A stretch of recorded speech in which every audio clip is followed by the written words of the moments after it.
We're live, Jimmy the Bag. Welcome everyone once again to Pub Sports Radio, Loshak and the Bag Show, featuring all the low baggers, featuring Jimmy the Bag, featuring myself. Today is Tuesday, November 2nd. Of course, Jimmy the Bag and I do this every single Tuesday now. And of course, a few years ago, we did it every single day, sometimes twice a day. Remember that, Jimmy the Bag? Twice a day sometimes.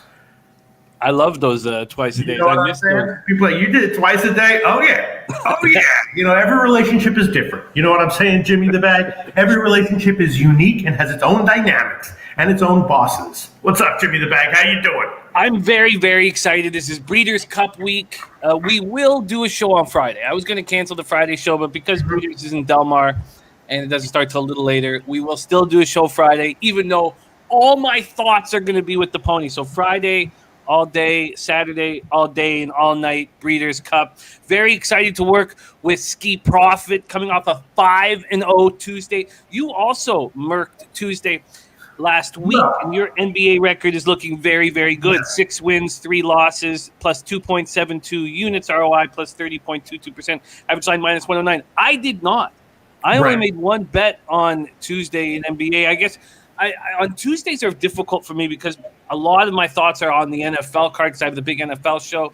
And as soon as the show's over, I kind of just switch into NFL mode, and I don't think, how can I milk this card for more? And I only bet the Nuggets first quarter and lost. So while you guys were incredible on Tuesday, I went 0-1. And I was in grave danger there at one point. I was 6 wins and 12 losses in NBA. And you know what happens when you start a season out poorly. I've come back a bit. I'm 11-13, down 3.6 units in NBA. So I have made 2 bets in NBA too, without talking it over with Skee. So I'm a little nervous about that. But I'm very pumped to be here. Also, Pete, one other thing is that our NBA experts, so Tuesday is Skee Profit, Wednesday Trotwam, Thursday Dutch Boy Fresh, Friday it's Durrell, are 20 wins and 6 losses plus 14.22 units.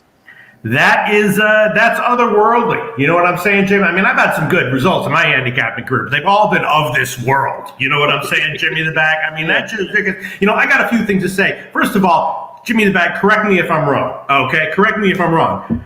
But my impression. So you're doing NFL, college football, NBA, NHL, and you're doing the horses and baseball. It's wonderful. I love it. Okay. I love it.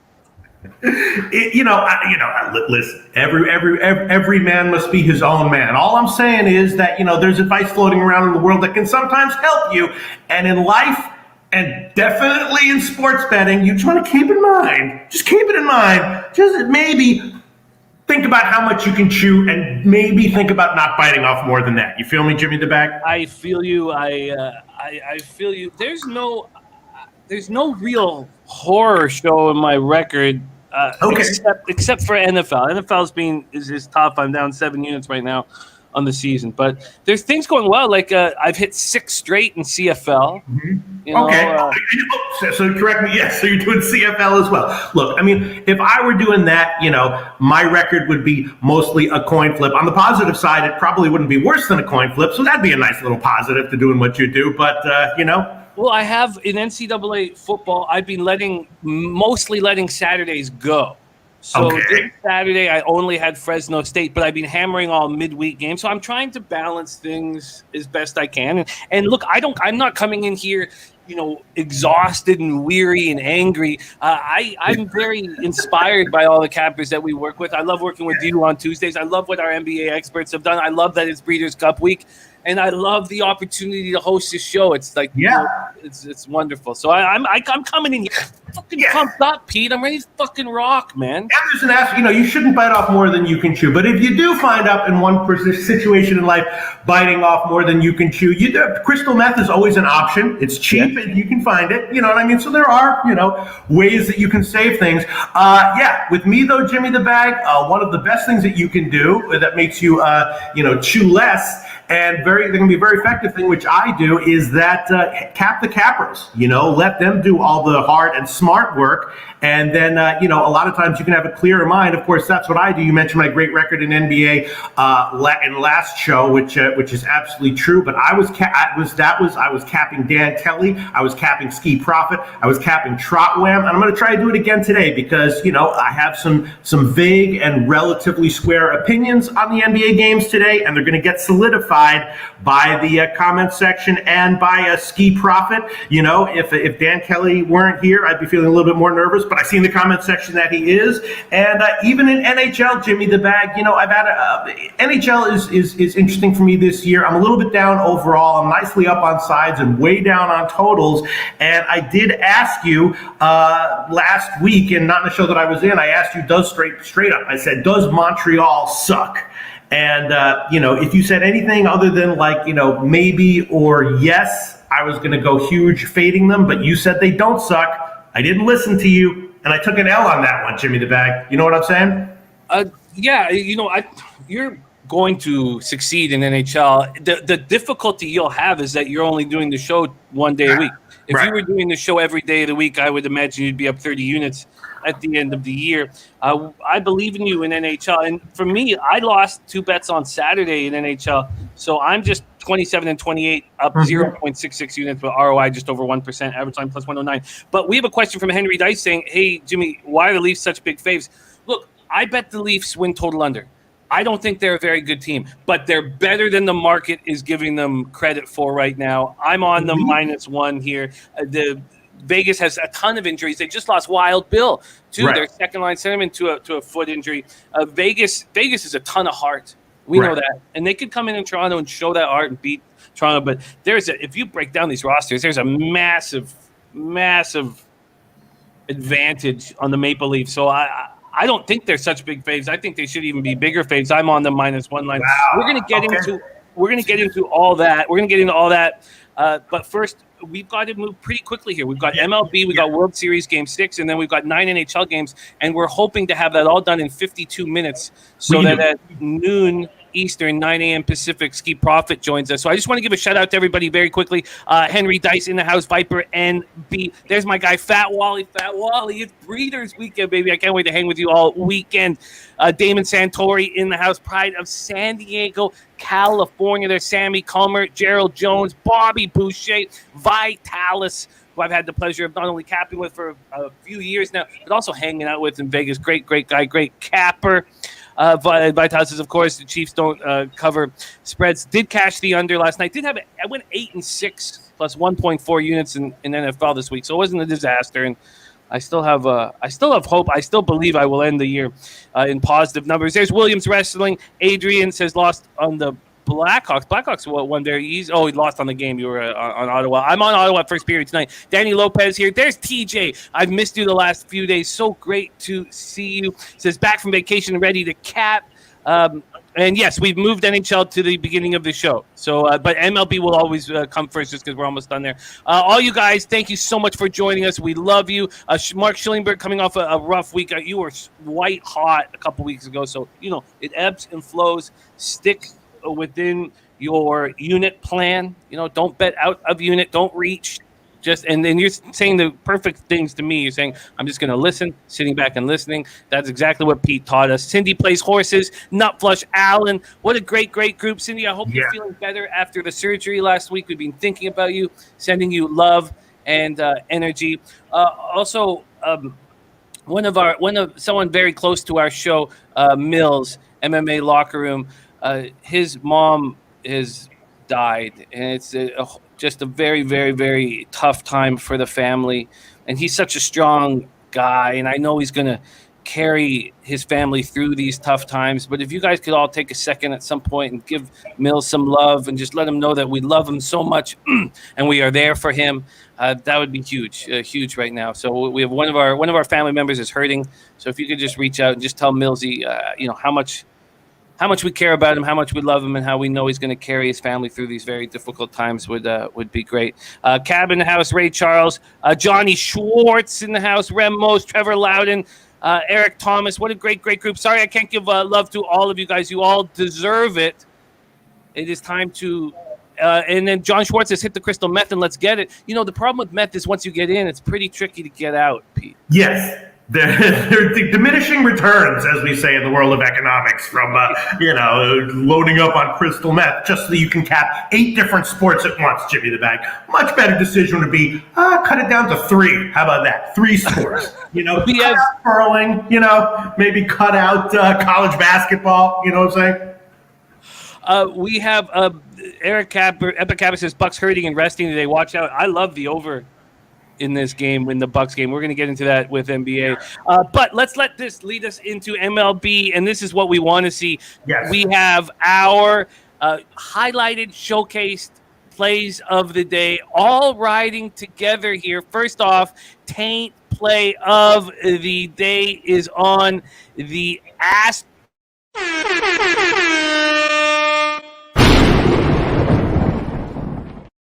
And then Ron Crawford's spreadsheet play of the day is also on those very Astros.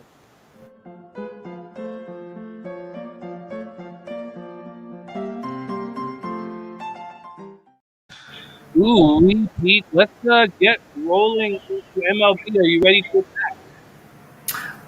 Yeah, you're right. Yeah, sorry, you're asking me. I'm just looking at all the comments, which are so freaking valuable. Huge shout out to Nutflush Allen, who gave me a write it down call on a team total in the NBA in the last show, and now he's got a write it down team total again. I think it was on Philly. I'm just staring at all these comments, Jimmy the Bag, trying to process them and register them. Yeah, the World Series. It's the big question is which Fried will show up. I suspect Fried will be a little better than he's been in his past 2 starts, but I also expect him to be vulnerable. I'm not going to be betting this game. If you gave me a free play on it, I would take the Astros. I was going to say that before we started the show, and now that Ron Crawford comes in and says that that's his spreadsheet play, I'd be an inch away from making that an official play, but I'm not going to, since we're not tracking the World Series picks anyway. It doesn't really matter what's official or whatever. I'm definitely not going to bet it. If you gave me a free play, I would throw it on Houston. As usual, if you're following this stuff very, very closely, live betting can be a great way to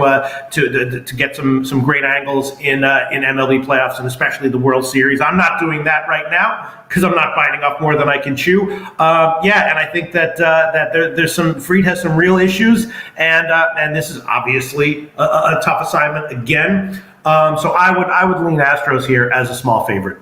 Yeah, that makes sense here in this spot. They open up at minus 118 at Pinnacle. They're now at minus 126. I am having some problems with the site I use to study the line movements. Mm-hmm. So there are a couple mistakes. So, if there are, please let me know. But that's what I have here. I have it moving to minus 126 at about 8:30 this morning. Braves, Astros, Minute Maid Park in Houston, Texas. Now, not all games have the roof closed these days. So game 2 did not have the roof closed. Let's jump over there right now to get the exact latest information on the roof, because that is very, very, very integral to what's going on here. We don't know. So at this point, the roof was open in game 2. So I'm going to check this again. I think this is very, very important here. I understand a lot of thoughts towards the run scored in the first inning, which keeps cashing. The over, opened at 8.5, is now at 9. The first 5 over, I could have got last night heavily juiced over 4.5. It's moved to 5 at a bunch of books. Let's talk about this spot. Max Fried, 14-7, 3.04 ERA, 1.09 WHIP, 165 and 2/3, 158 Ks, 41 walks. Looked great in the regular season. Then in his postseason career, he has not looked good. 16 games he's pitched in the postseason, started 8 of them. 1-3, 5.33 ERA, 1.37 WHIP. In the 2021 postseason, he's pitched 4 games, started them all. 1-2, 5.40 ERA, 1.34 WHIP, 21 and 2/3, 23 Ks, 3 walks. Last start was game 2. He did not look good. 5 innings, 7 hits, 6 earned runs, 1 walk, 6 Ks, and a 7-2 loss. They have to go with them. And Astros are hitting 304, 816 OPS versus lefties.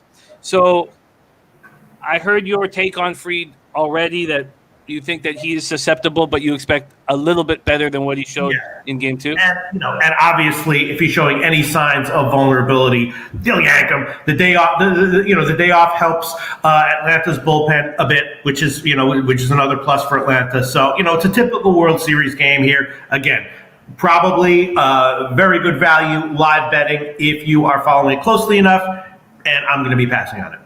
Sharpies on the first 5 under 5 at -120. He says, I expect a better outing from Fried, and Braves can't hit right-handed pitching. I expect a quick pull on Fried tonight. And in all honesty, I could have easily bet that first 5 over 4.5, and something was just keeping my finger from doing it. Something was just holding me back from doing it. Luis Garcia on the other side, 11-8, 3.30 ERA, 1.17, 167 Ks and 155 in the third.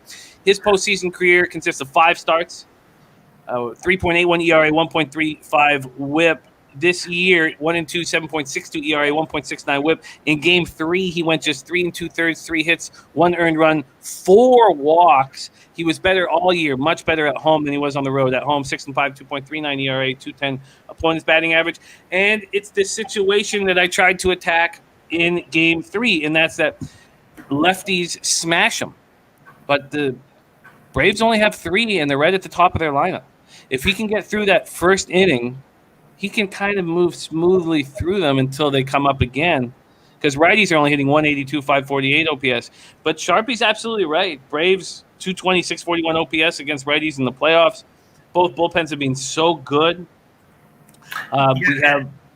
Sorry, just going to say, cap a lot pops with a trust me opinion. Atlanta game and under, trust me. That's similar to my Philadelphia Flyers opinion. Flyers, trust me. So we'll see if cap a lot pops trust me opinions are as accurate as he feels they should be. And Crystal Warren says, bet the series 4-2 Braves before it started. Nice. Yeah, if you remember in the beginning of the series, I did say that I thought that it should have been about 50-50. I thought the Braves were getting a little bit disrespected being a series underdog. So I agreed with that. I would have agreed with Crystal Warren doing that. Excellent call, Crystal Warren. Betting the Braves exactly to win 4-2. A lot of people liking Nate Dogg 420 likes the over, but a lot of people giving under opinions here, Jimmy the Bag. It's very interesting they did that. Also, we'll bring this up for NCAA football, but we have a parlay that starts today that's part of the Taint play of the day for tomorrow. So we're going to bring that up. When we talk college football. And then we have our guy, Razor Sharp Picks, in the house as well. You know, something was holding me back. From the over. And I don't know if, now hearing these guys on the under, I find it very actually, just the first two, vividness comment reading bias when I said that, Jimmy the Bag. Then I went back a little bit further, and now I'm seeing a bunch of over opinions. So it's about 50-50, actually, I think. Well, we have very, very interesting stuff here. This just in. Mm-hmm. We have Taint play of the day on the Houston Astros. We have the spreadsheet play of the day on the Houston Astros. Not only that, but in comes blazing in now by the Taint hair, a losing capper on the show. NHL has not helped them. We have none other than Jose Bouquet. Jose Bouquet coming in for the Say Hey play of the day. Jose, how are you? I'm doing all right, Jim. I was on my deathbed last night, as I told you. I threw up last night. We're not feeling great, not 100%. And you want to know why I did that, Jim? Why? Because I'm a losing capper now, goddammit. I'm a losing capper by a Taint hair, and it wasn't a great time. And I looked at my record today. I looked at myself in the face, and I said, maybe no more hockey. But we'll see. We'll see how it is. We'll see how it goes. This is a wildly exciting look you have here right now, so why don't you take the floor?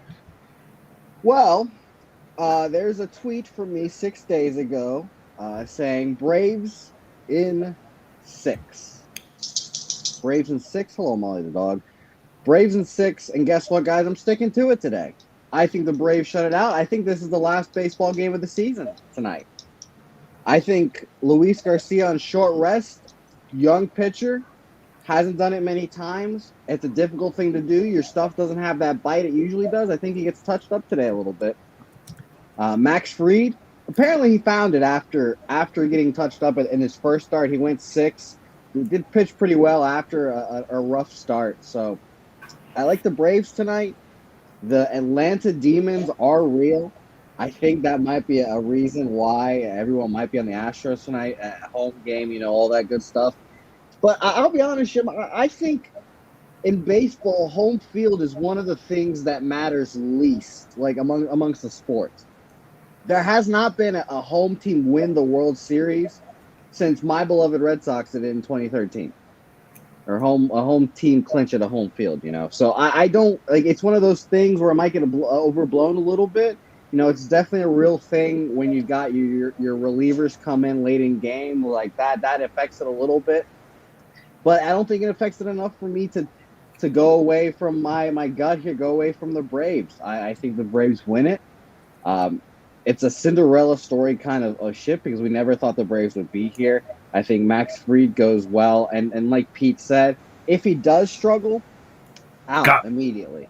Gone. And they'll bring in the night shift. They'll bring in the night shift, and those guys have been electric all year. I wouldn't even be surprised if Schnicker threw everything at this game to try to get the win. Because a game set, again, he knows just as well as anyone. He's been in Atlanta for a long time. He blew a 3-1 lead against the Dodgers. It was the Dodgers in the COVID year. So I think he'll try to throw everything at this game, get the win. I will admit, everyone and their mothers being on the Astros does frighten me. I don't like being against Matty Ice in the Taint. That's not a recipe for success. However, I'm going with my gut this time. It's a very serious cap by me. There's no smiles at all. I'm going with the Braves tonight, money line. Plus 108 last time I saw it. So I'll take that plus money spot. Better value. I don't trust Luis Garcia in a short start here. I have it going up to plus 117. I think I have Pinnacle up. Right. Beautiful. That's fine. Can you double check that for me? And then, actually, I don't have Pinnacle up. Can you double check what Pinnacle? Because I have Pinnacle up plus 117, but that site's been messing up for me. Wow, look at the balls on Jose Bouquet dragging inside the toilet bowl with this pick.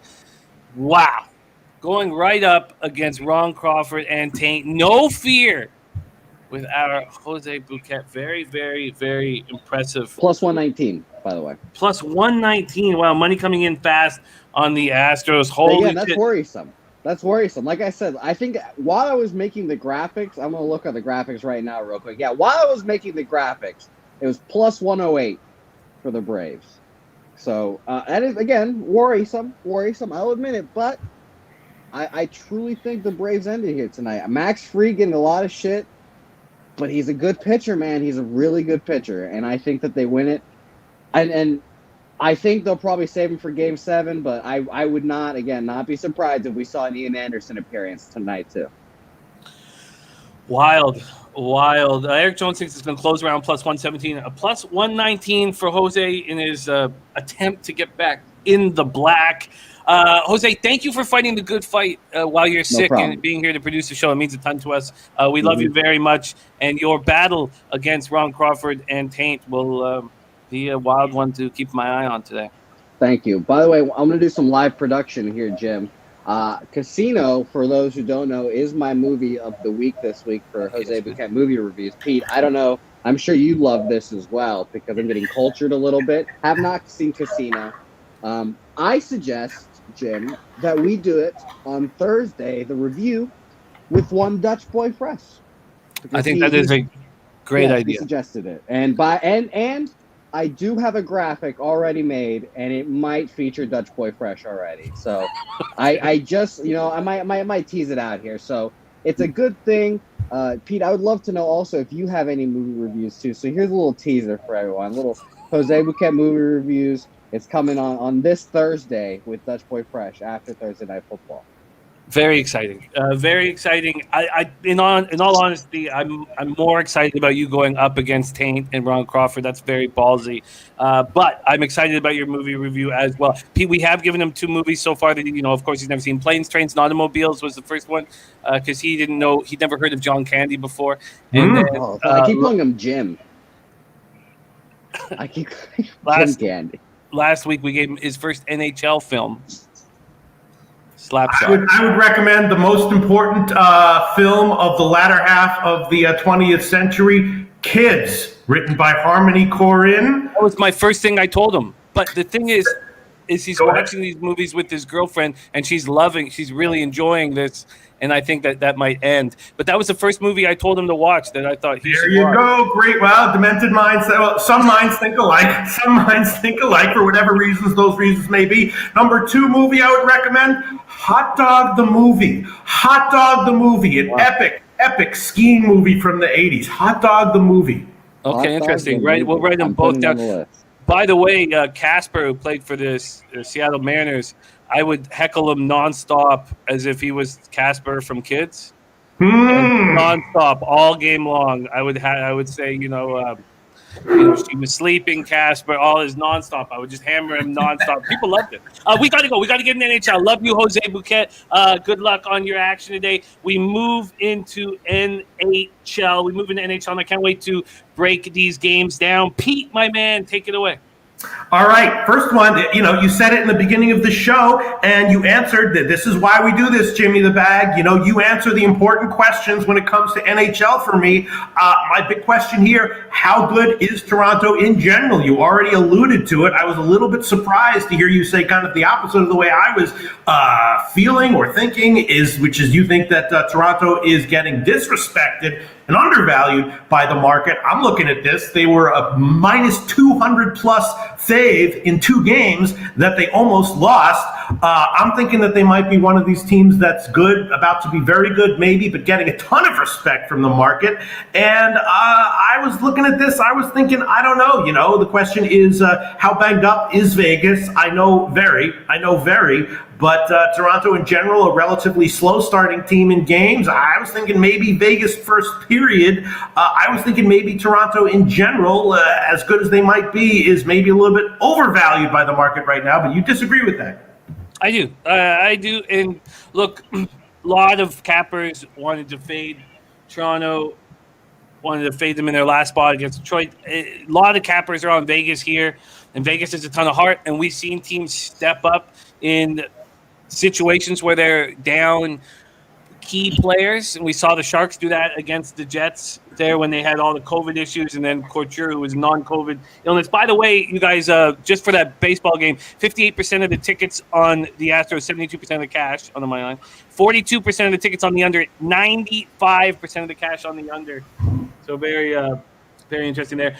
Here with the Leafs, Golden Knights, Vegas comes in after winning their 3rd straight 5-4 home over Anaheim on Friday night. They're expected to get Patches back. Pacioretty is likely going to be in the lineup, but they lose Wild Bill Karlsson. That's a huge loss. 6 weeks with a broken foot. Mark Stone's still on IR. Matthias Janmark has missed the last 2 games with an upper body injury, but he is traveling with the team, and defenseman Zach Whitecloud remains week to week. Look, anybody who wants to back a dog should never be talked off of it. So any of you guys who believe that Vegas can show their heart and they've won 3 straight and they're starting a road trip in Toronto, can do that. But the Knights' power play is at 0%. It's at 0%. And now they lose Wild Bill Karlsson. They don't have Stone. So Pacioretty coming back is going to help. But you're going to have Chandler Stevenson centering it, and then who's on it's just a very tough spot. Now, that does show how good a hockey team this team is. The fact that the Knights are 4-4 right now with a 0% power play and all these injuries shows they're a very quality hockey team. And there's no doubt that Robin Lehner could come in 3-4, 3 goals against average, 9-10 save percentage, and steal a game. I do not think he will. I think that the Leafs can take care of business comfortably here. Ron Crawford spreadsheet plays. Is this a play of the day, Ron? Should we get Vegas? He's on Vegas and Minnesota, so I'm sort of fading both of those spots. Because I'm on Ottawa first period, but I think this is an excellent line. This is a have to bet. I simply had to bet the Leafs here against this Vegas team with all these injuries. And look, I'm telling you, I know that Toronto's underachieved this year, which gives us a spectacular line. They're coming off scoring 5 goals. Looks like their offense is going to wake up. We knew that Austin Matthews would have a slow start because of the surgery in the offseason.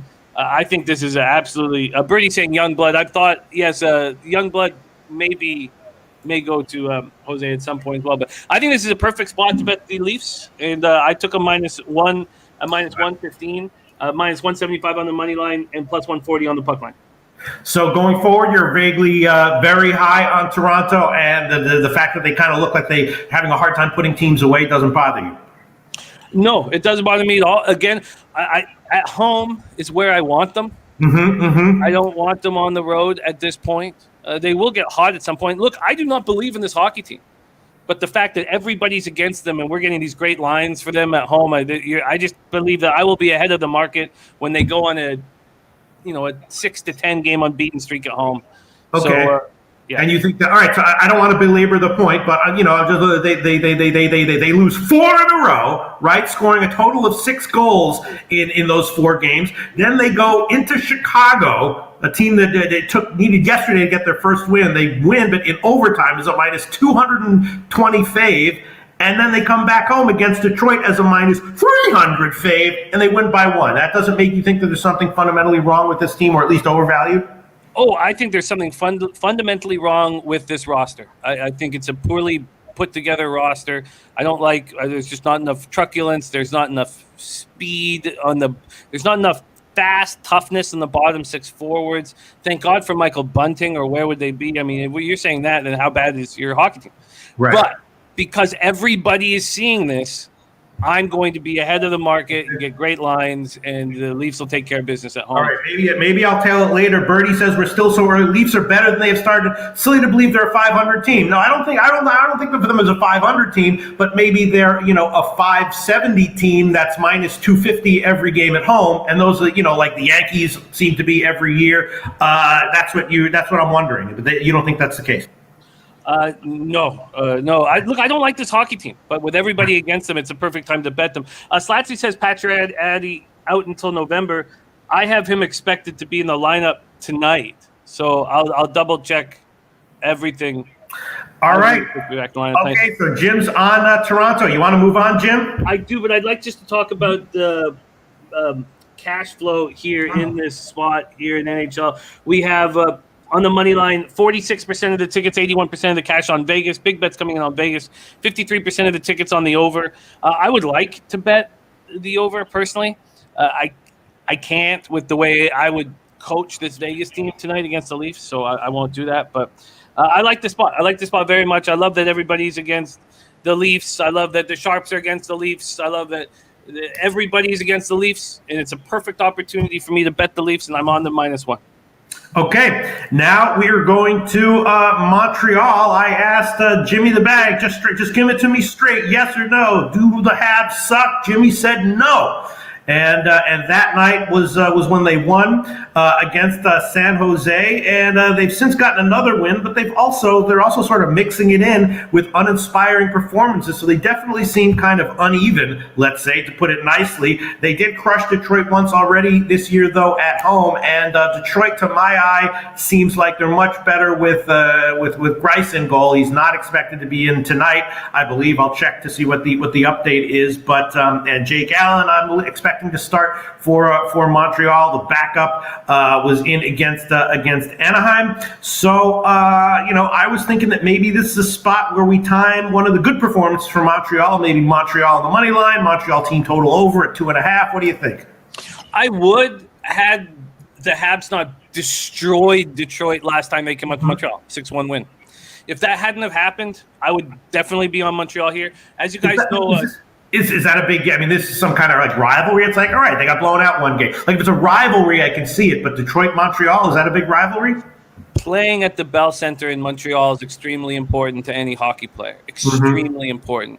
It may be the most important place to play in the entire National Hockey League. And because of that, you remember. Losing 6-1. So the fact that I do believe that there will be a rivalry between these two teams as the Wings have moved over to the Eastern Conference, obviously, and moved over into the division. But the fact that the Habs destroyed them has kept me off of this spot. I would love to be backing them. So remember, Tyler Bertuzzi is unvaccinated, so he can't come to Canada. So he's not going to be in the lineup. The Red Wings opened their road trip with their second straight loss, 5-4 at Toronto. Vrana moved to the IR. The Habs sent Cole Caulfield down to the AHL, which is what I said would happen. And so did Slatsy. I mean, we both said that, ton of pressure on a guy who's supposed to win the Calder. So the Habs went 1-3 on their Western road trip. Back-to-back losses, 5-2 of the Kings, 4-2 of the Ducks Saturday and Sunday. It's ugly. Brendan Gallagher will be a game-time decision. They need Joel Edmondson back so bad. Cedric Paquette is suspended for 2 games for boarding Trevor Zegras. Matthew Perreault on the IR with an eye injury. Look, this is a very tricky team to back, and I certainly can't do it here just because of how bad they beat Detroit. Had they not have done that to Detroit, I would be on them. But at this point, I can't move on them. We have Montreal opening up at minus 143. There's been an 11-cent move towards the Red Wings. This total here is also tricky because the Red Wings can play pretty high-octane offense at times. And this total is slightly juiced to the under, which I get. And then when we go to the cash flow situation here, just 1,790 tickets in. 25% of the tickets, 25 are on the Habs, and 95% of the cash. So huge bets have come in on the Habs. 57% of tickets on the under, 89% of tickets on the under. Pub Spoilers, Jose says, is Bell Center historic like Fenway? No, this is a new arena. The old arena is there. There's a comedy club in there now. How big of a loss is Brendan Gallagher? Big. He's a big loss because he's a heart and soul guy, and he's feisty, and he gets in front of the net on the power play. And I know he's not playing very well, but he's a heart and soul guy. Nate Dogg 420 says Montreal game goes over. That's what I was thinking as well, because I was thinking that, against that goalie, Montreal probably is going to be okay. And Detroit, because, they got blown out last time, comes in and puts up a few goals. But Mike M says game feels like an under, slightly just to the under. I'm locking in 5.5. Johnny K also likes the under. Which way would you go if you got a free play on the total, Jim? Oh, that's just so hard. I don't want to. What do you think about Montreal team total over 2.5 minus 150? I'm very concerned with their offense right now. Their power play at 11.1%. They're both teams' penalty killing is so poor that would push you towards an over. Wings at 73.5%, Habs at 65%. But I don't. My initial feeling was that the under would be in play and that the Habs would play a very tight, conservative offensive game. But I'm pretty uncomfortable with this spot. Yeah, I'm just looking at this, and so again, your take on Montreal. Just for my future edification, Jimmy the Bag. They came in, they blasted Detroit, but then they went on the road. They had a nice win over a depleted San Jose team, and then they had 3 more pretty bad losses. Right? Are you sure this team doesn't suck? Look, they're playing terrible. It's a very different team than the team that went to the Stanley Cup Finals. They're going to have to dig deep to get out of this funk. It's a very tough city to be terrible at, especially when you got everybody together in the midst of COVID with their run to the Stanley Cup Final. So, look, I think there's going to be more problems ahead of them. Mm-hmm. I do. I think there's going to be more problems ahead for them. But I also think that in about 2 or 3 weeks, if Edmondson can Edmondson had a setback in his recovery, which hurt. They're not getting the outlet passes. There's so many things not working together. But I imagine that in 2 or 3 weeks, there's going to be a time when we can be ahead of the market backing them. It's just not now. All right, we'll move on. First, I want to say again, Nate Dogg liking the over. Montreal game goes over 5.5, but Top Shelf Plays likes the under. Some really good comments here. Where is this? Johnny K. Red Wings don't play up tempo on the road. So Nate Dogg 420 liking the over, but a lot of strong, impressive opinions here are liking the under. There was another one that I wanted to let me see. I can't. North Ender says I can't recommend people betting Habs team total overs. All right, let's move on. Jimmy the Bag, is it low hanging? Very quickly before we move on, I don't know if I gave you this reference. I don't know if you were here for it, but this is very much like I believe it was the 2006 Edmonton Oilers went all the way to the Stanley Cup Final with Chris Pronger and Dwayne Rollison, and then Pronger's wife wanted him, into the States, and they had to facilitate a trade. Rollison stood on his head. That's what we just saw from Weber and Carey Price. So there's a similarity there, and we just need to kind of watch it at this point.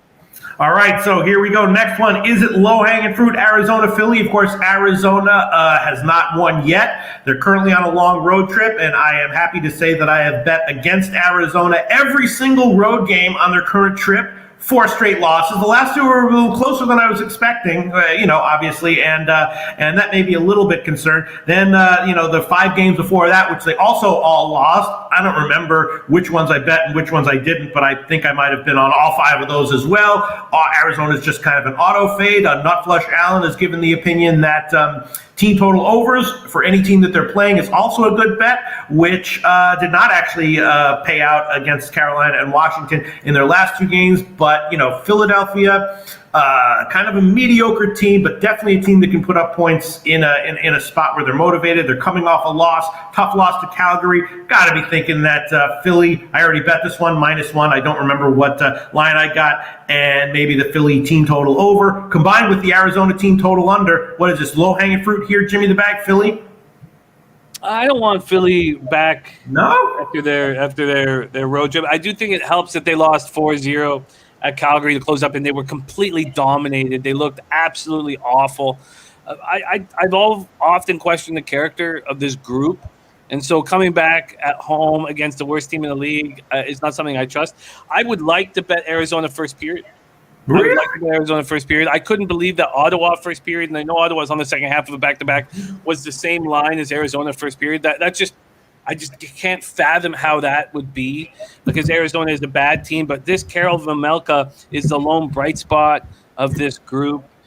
There's special teams for the Coyotes, 8% power play, 58.6% penalty killing. I mean, they're just terrible. But these last 2 games are the best 2 games they played of the season. I would bet Arizona if there was a better risk reward. I'd bet them first period.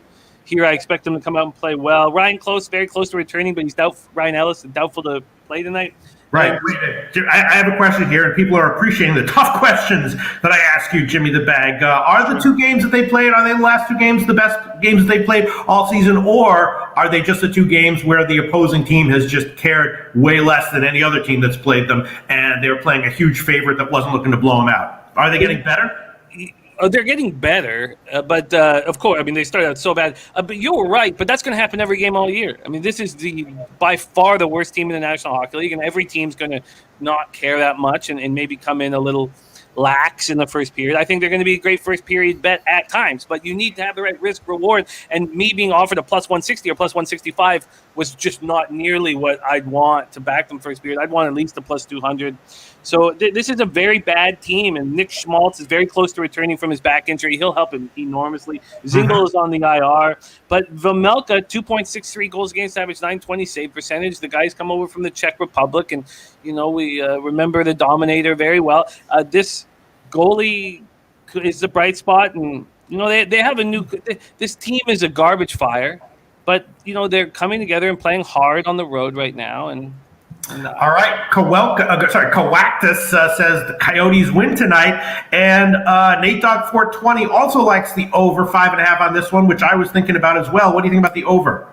I don't think they can bet an over in any Coyote games the way they're playing. So, but the Flyers, you would expect to be a good over team. They just can't be counted upon game in, game out. By the way, Coactus, I don't know if you remember, is an OG lowbagger. She's the mom of AM Plus Money. They're the best mother-son capping team in our lowbag family. So I love Coactus so much.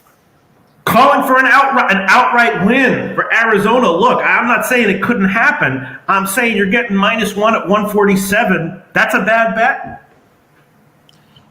No, but why is it that number? I mean, why is Philadelphia not -230?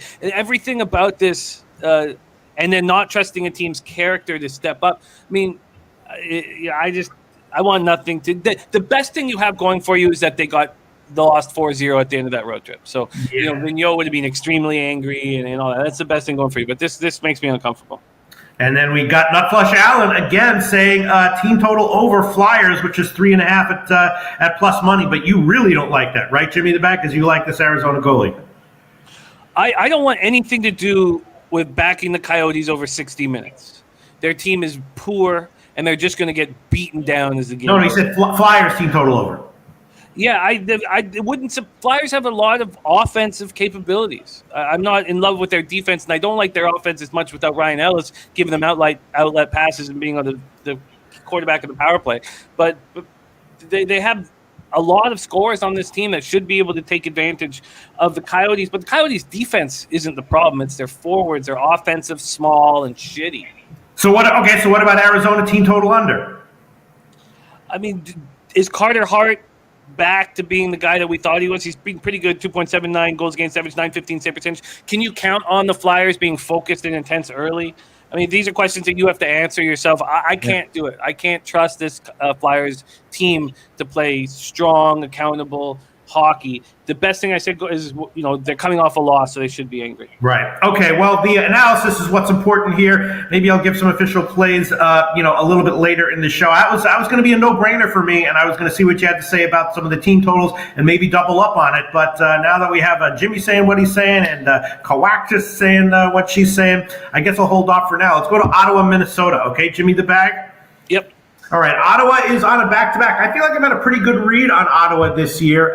They're a team in spots that can be good. I think they do have some life to them. Minnesota had COVID issues, right, for a few games. They've lost a couple in a row. Should Minnesota be this big of a favorite? And I was thinking maybe, since both teams have been giving up a lot of goals recently, maybe a first period under. What do you think? I'm on Ottawa first period.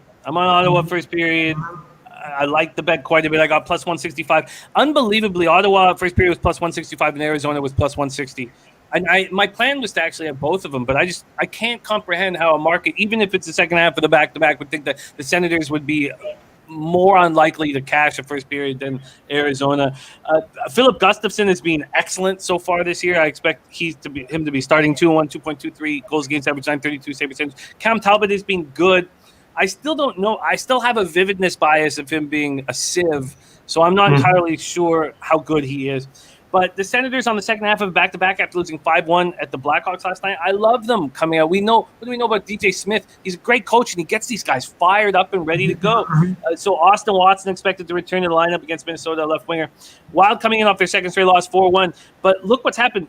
So Jordan Greenway, 6'6", 231-pound winger who's so important. He's exactly the type of player I'd want on my hockey team. Is on the injured reserve with a lower body injury. Matt Zuccarello and Rem Pitlick are both on the COVID list, and they tested positive, so they're not going to come back soon. So you take Greenway and Zuccarello off that Minnesota lineup. There's two of their top six forwards off of their lineup, and then Alex Goligoski. But back to this Minnesota team. They're vulnerable enough. They're a very dangerous team to fade at home. They're so good at home. That place is nuts. But in this spot, I think Ottawa just comes out firing. What's up with Minnesota's COVID issues? Are they all back now? No. And Zuccarello is the main one that's out. And he's, you watch Kirill Kaprizov's numbers become ordinary without Zuccarello on his line. Because Eriksson Ek is a big, fast, face-off winning, accountable center, but he's not a soft-handed. He gets no assists, which is just, it's hard to imagine that someone could be on a line with Kaprizov and Zuccarello and get no assists. And it's a sign that you're not, that you're just kind of standing in front of the net and being accountable defensively. Kaprizov will not score without Zuccarello. Not I shouldn't say not score, but his numbers will become ordinary. So no, they're dealing with COVID and they also don't have Jordan Greenway, and I think they're vulnerable first period and possibly game. Yeah, I was thinking that as well. I'll make Ottawa first period money line plus 156, an official play. That's just a line of Pinnacle. You might be able to shop around and get better. Ottawa first period money line plus 156. And Ron Crawford, Minnesota -1. That's a spreadsheet play where he's saying 65% spreadsheet. Okay, I'm going to take that one. Eddie Euler likes the over 5.5, and so does Nate Dogg 420. What do you think about the over? I don't know. I mean, the Wild are just not going to be the offensive team that we remember them without Zuccarello. What about Wild team total under full game 3.5? Wild team total over 3.5. Under 3.5. Yeah, I like that. But the Senators might have heavy legs in the third period, and that arena's raucous. I mean, if I had a free play on the team total, I would take the under 3.5. But the Senators don't have the Senators.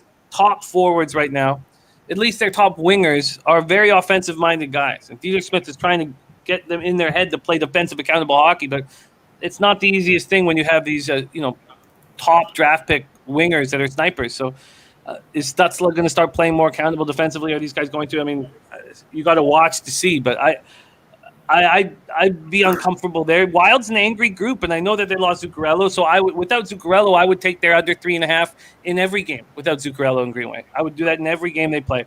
But they're an angry group. They're coming off of a 4-1 loss at Colorado. What was that? Their second straight loss. So it's dangerous.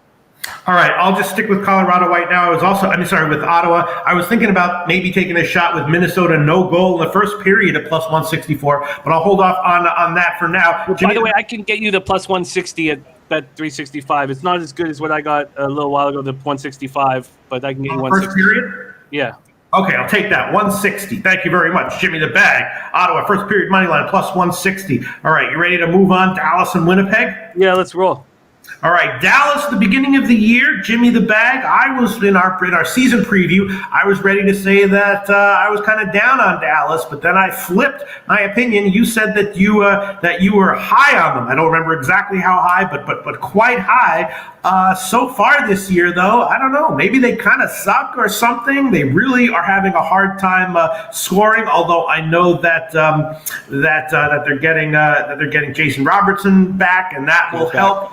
I'm not exactly sure what to make of Dallas, and I'm not exactly sure what to make of the rest of the Winnipeg team either. My first sense of Winnipeg to start the season was that Hellebuck was great, but that Winnipeg relied on him too much. But that might not necessarily be accurate. They kind of play fast, and maybe they do have a potent offense. And, of course, Blake Wheeler returned, and then I'm reading that Scheifele is expected to return as well. So this is an interesting one. Ebony, I was thinking, I don't know, maybe over. What do you think? I was watching the Dallas game against Ottawa, and Birdie was on the Senators in that game. It was a great call by Birdie. And the Stars were coming in waves. Their offense is so deep, and they were just missing their snake bit. Rupee Hintz, 1 point this year in 8 games. Their snake bit. And I messaged to Birdie. I was like, I'm watching this team look so much. They look so much better than Ottawa in that 4-1 loss, but they just weren't scoring. And I was like, what's going on here? And he's like, this is a veteran-laden team. Birdie was a coach, is a great hockey coach, and he coaches the top hockey players in the Kingston area, the most elite players in the Kingston area. And he's like, this is a veteran-laden team. They're just going to get out of the gate slow. When I watched, they look so good losing 4-1. And I know that's a crazy thing to say, but this offense will start rolling. They're 20% on the power play, 83.3% penalty killing. I know that they're not scoring right now, but they will. And I would like to back them here. Can you imagine a team that's scoring 1.75 goals per game going into Winnipeg, which is such a tough place to play, and you're getting either plus 110 or plus 105? That doesn't make sense. So I think the market realizes how good this Dallas Stars team could be. And my thing is that, sort of like Minnesota and St. Paul, I don't ever want to bet against Winnipeg at home. I want to fade them on the road. I don't want to bet against them at home. It's they have a huge advantage when they play at home. So this is Stars or nothing for me. Birdie says I'm on Dallas here. This is a Dallas spot right matchup. Stars will always struggle versus high energy teams. We don't have that here with the Jets. Happily took the Stars money line on this one. Maybe I should move on it. It's interesting. Cab Spankin' the Bookie says it's because they're on the wrong side of the ice. Every Stars game I've watched, they're on defense the whole game. But then you've got Jimmy. Do you have some sort of I know you know about all the cognitive biases. Do you have a cognitive bias of some sort? They could have scored 6 goals in that Senators game. They were all over them. They were missing point-blank chances, empty nets. The goalie stood on their head. Mark my words, the Dallas Stars are going to be a juggernaut in the Western Conference. You can call me out on this throughout. They're going to be a very tough team, a very tough out. They'll be rolling. The fact that Sagan is playing as well as he is shocking to me. They're getting nothing out of Rupee Hintz. They're not getting much out of Radulov. This team is going to be. I would expect nothing less than battling to be in the Western Conference Finals. If they don't make it into the Western Conference Finals, it's because they lost in 6 or 7 games in the series to get in. Wow, Jimmy the Bag. All right, I think I'm going to take the over here. I'm thinking of taking a safe move and taking the over 5 at minus 167. What do you think about the over? I get it, and Hellebuck has not looked good. 3.42 goals against, average 899 save percentage. So I get it. And Khudobin's not looked good, 889 save percentage. So it makes sense. All right, I will. I won't do the safe move. It's be adding more juice. I'll just take the full game over 5.5 at plus 107 right now at Pinnacle. I don't like the fact that it's so juiced to the under, but listening to what you're saying and kind of, I know that they were getting a lot more shots on goal, so I was thinking about the over anyway. And Winnipeg is clearly the kind of team that can put up. I mean, it's just like Dallas hasn't had one game that's gone over 5 though. You know what? Dallas has moved to minus 110. Dallas is now at minus 110. I probably should have moved on it earlier. You have Scheifele coming back from COVID protocol. He's going to be on that first line with Wheeler and Lowry. I'm still seeing Winnipeg as the small. I'm seeing Winnipeg 113 and Dallas plus 103 at Pinnacle right now. Oh, yeah, I can give you that. I'm just saying at Bet365, it's now minus 110 each way. I should have probably moved on the plus 105 for Dallas, and I'm going to rue that. I'm not going to move on minus 10. I'm going to do the pussy safe move because they have had a bunch of games that have gone to 5. I'll take the over 5 at minus 167. This is really stupid. On my personal bet, I'll probably take the 5.5 at plus 107. But for the official plays, because I am a pussy and trying to be as safe as possible, full game over 5. Minus 167. Very quickly, I love hearing from Brady saying, we got to speed this up, too, because we got to get an NBA. Brady saying, what we're hearing from you today, Jimmy, is getting out in front of regression, both positive and negative. Respect, love it. This is how we beat this. Too much tunnel vision by some. Mike M says, do you think the goalie stats have more bearing than their goals scored, average, or special teams? Rank those for me, 1, 2, 3, in order of importance, please. I think it's very tricky to judge goaltenders in the first 7 games of the year. I think that's a problem. I think the one thing you can hang your head on is hot goalies, really hot goalies early, but just as a whole, it's tricky. I would say that the most important thing, if we're ranking 1, 2, 3, would be goaltending, special teams, average goals scored. 1, 2, 3. All right. Now let's move on to Nashville, Calgary. This is going to be a pass for me, but I think we will get a few wise words from Jimmy the Bag about what to expect going forward. Nashville playing well, but Calgary really rolling. Both teams playing really well. It's going to be a pass for me as of right now. Which one's success has been more quote-unquote real and likely to continue? Well, very quickly, 30% of the cash on Dallas, 30% of the tickets, 95% of the cash. So big bets coming in on Dallas. Look, Sutter is just a hell of a hockey coach.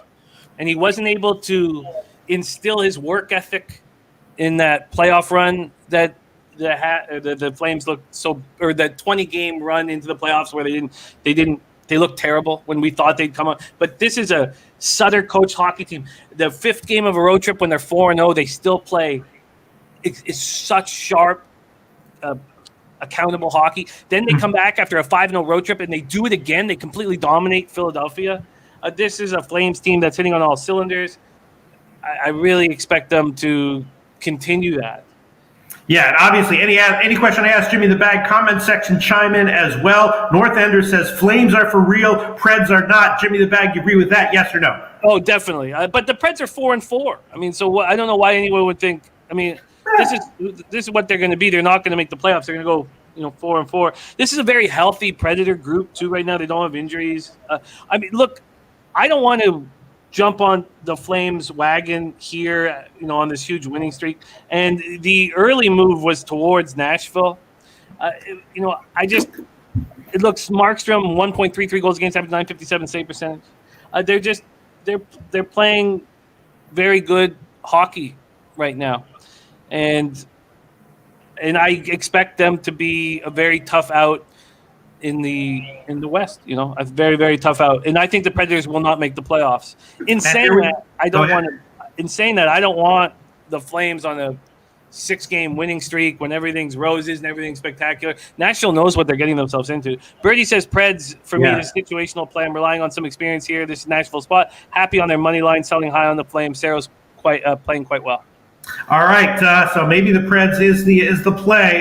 We'll look at that. I'll think about that a little bit more. Rangers and Vancouver, Jimmy the Bag. All right, so they lost their home opener. Okay, then they're going to come back and put it on the next team to make up for it. They lose again. Now they lost 2 in a row at home. Okay, it happens in professional sports, but they're going to come back in the 3rd game and put it on that team. They lose again. again, Jimmy the Bag. Now it's their fourth home game, playing the Rangers, who are playing very, very well, low-scoring games. What's up with Vancouver? Do they suck? They don't suck, but they're not a good hockey team, and they won't make the playoffs. So Thatcher Demko is an excellent goaltender. All these games are going under because Thatcher Demko is so good. Mm-hmm. And the Canucks power play is good, 18.8%. Their penalty killing is terrible at 72.0%. I was watching this team, and I can't believe what's happened to me with Quinn Hughes, that I've just completely flipped the switch. Now I just don't want to see him. I was overjoyed when we finally had a quarterback of our power play. Now I just don't want to see him on the ice.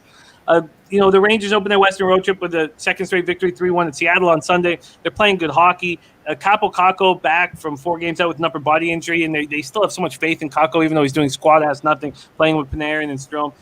I don't want anything to do with the Canucks, but I also, at this point, Vancouver probably shouldn't be this big of a dog at home. Right. Quick question. I took the full game under at 5.5. Not huge, but I took it. And the first period under 1.5 as well on the overnight line. I thought it was a little bit too obvious. A little bit surprised it wasn't as juiced as it was, and it hasn't moved yet. So I thought the under was an obvious play, but the market isn't responding that way. What do you think? Dennis Garcia says Van's not a good hockey team, won't make the playoffs, bookmark for trolling. Look, Dennis, you've been saying that, throughout the year so far. And you are wrong right now. You may end up being right. Jimmy the Bag. Unders? What's up with under in this game? Yeah, I mean, the Canucks aren't scoring, and Demko is spectacular. And Shesterkin's a good goalie, but I still don't trust their actual defense. I think this is all Thatcher Demko right now. I think it's all. Eddie Oler said Jim Benning should have been fired years ago. He's never going to be fired because Aquilini has his hand up Benning's ass, and Aquilini's making as much of these decisions as Benning, so he's going to stay here. All right, so you don't like the Vancouver defense? Because I was thinking about Rangers team total under 3.5 at -157. Yeah, I would never, not with that amount of juice. No, no, not for me. So you think the Rangers, the Vancouver goal suppression so far has been an illusion?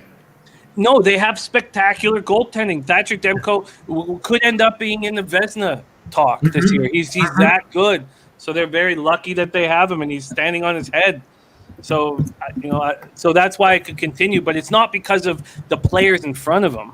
Right. You know what I mean? So. All right, this might be stupid, but I'm going to take the Rangers full game team total under 3.5 at -157. We'll see. I might get burned by that. I understand, Jimmy the Bag. Team total under 3.5. And what about the first period under? You don't like that either?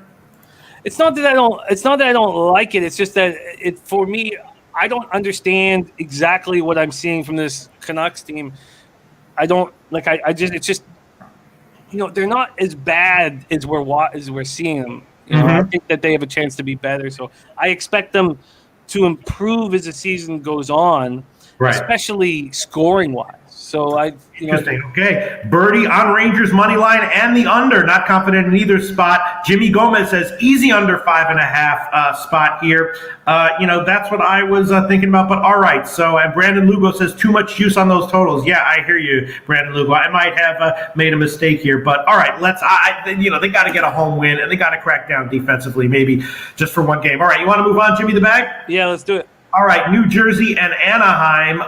Question here is, exactly how bad is New Jersey now just because of Jack Hughes being out? Because as you know, I and a lot of other people were kind of high on New Jersey. Jack Hughes was a big start to the season. Jack Hughes was a big part of that, but not everything. Now he's out, but they still got some other stuff. Anaheim got a win in their last game, and that was a big emotional win for Anaheim, right? Because of Getzlaf moved to the top of the all-time points list. And I'm thinking New Jersey might be the play here. Maybe New Jersey team total over. What do you think? Maybe New Jersey first period. What do you think? I think that New Jersey's a fade. But the fact that without Hughes, I think Hughes is going to be a spectacular player. I think he's going to be an Art Ross winner. By the way, our guy Jeff Slaughter saying, let's hit 150 likes so I can send someone $100. Hell yeah. $100 on 150 likes. Birdie says I've not bet this, but how am I not betting the Ducks here? Something's keeping me off this, but heavy lean Ducks. I moved on the Ducks at +105. I should have waited. It's shocking to me that it's moving this way. I should have gone at +115. What the hell is Mackenzie Blackwood going to do? So they begged him to get vaccinated. So he's done that now. He has had a heel injury, So now it's his first game of the year, and I'm supposed to think he's going to be in midseason form. It's shocking to me. This Devils power play is just going to drop and drop and drop without Hughes. Hischier, sadly, for my hockey poll, is just not that good, and it's Hughes that is the electric special player that is going to move the Devils into this very good hockey team in the next few years. But his shoulder's a real problem, and they haven't done surgery on it, so it's a problem. The Ducks power plays at 25.8%. They're penalty killing 81.3%. This isn't, your dad's Ducks. Maybe it is your dad's Ducks with Korea and Solani. I shouldn't say that, but this is not the Ducks we remember from the last few years. They're offensive. They have Silverberg is in COVID protocol. He actually, I believe, could be back. Ricard Raquel is on the IR with an upper body injury, but this team is Zegras' team, and I expect them to be a tough out at home. I want to back this Ducks team at home. I want to fade a team that's flowing right across the country and going into sleepy Anaheim where it's not going to be full to play a hockey game. This is I'm shocked that it's gone to plus 115.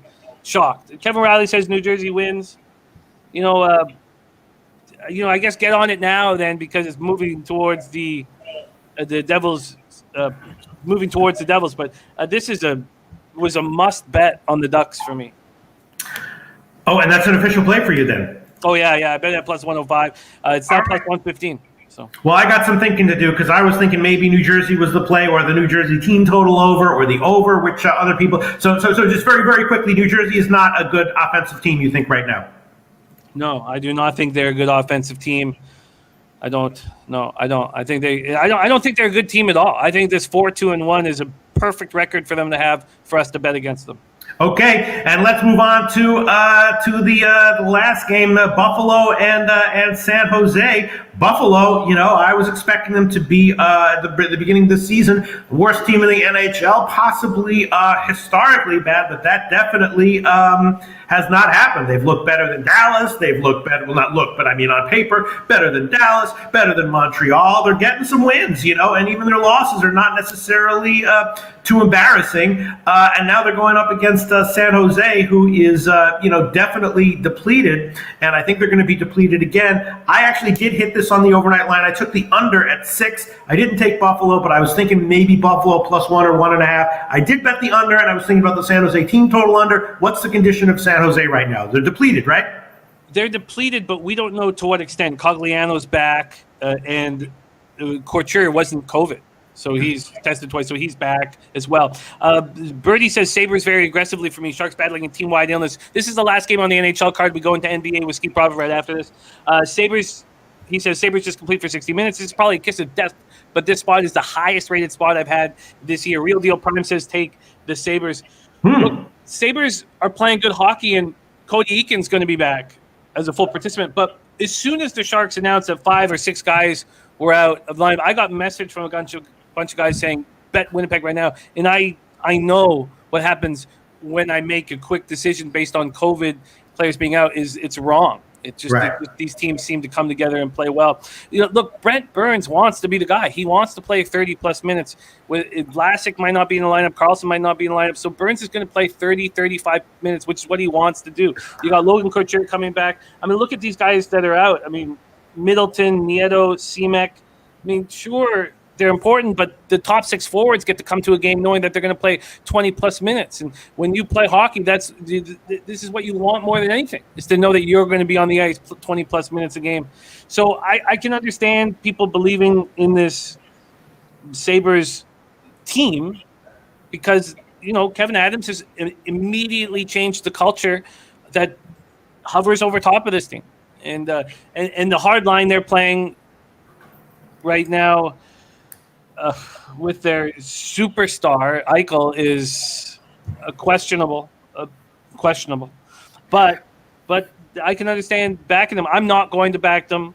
I do not want to watch another team with all these COVID issues step up and rise up. But I get The Oilers likes the under. I took that on the overnight line. Birdie, unreal. Birdie, an extraordinarily impressive NHL handicapper, says Sabres very aggressively for me. Sharks battling a team-wide illness. Sabres just compete for 60 minutes, probably a kiss of death, but this is the highest rated spot I have had this year. Yes, I talked about that in my handicapping career. My highest rated spots are usually a little bit negative. It's my second to highest rated spots. My third highest rated spots are usually the good ones. All right, I'm gonna take a shot with the under. I'll take it. It might lose. I got it at 6 on the overnight line, and I'll take 6 minus 123 on this one. San Jose game under 6 minus 123. I'll take that one. How is Buffalo defensively versus offensively, Jimmy the Bag? Just very quick.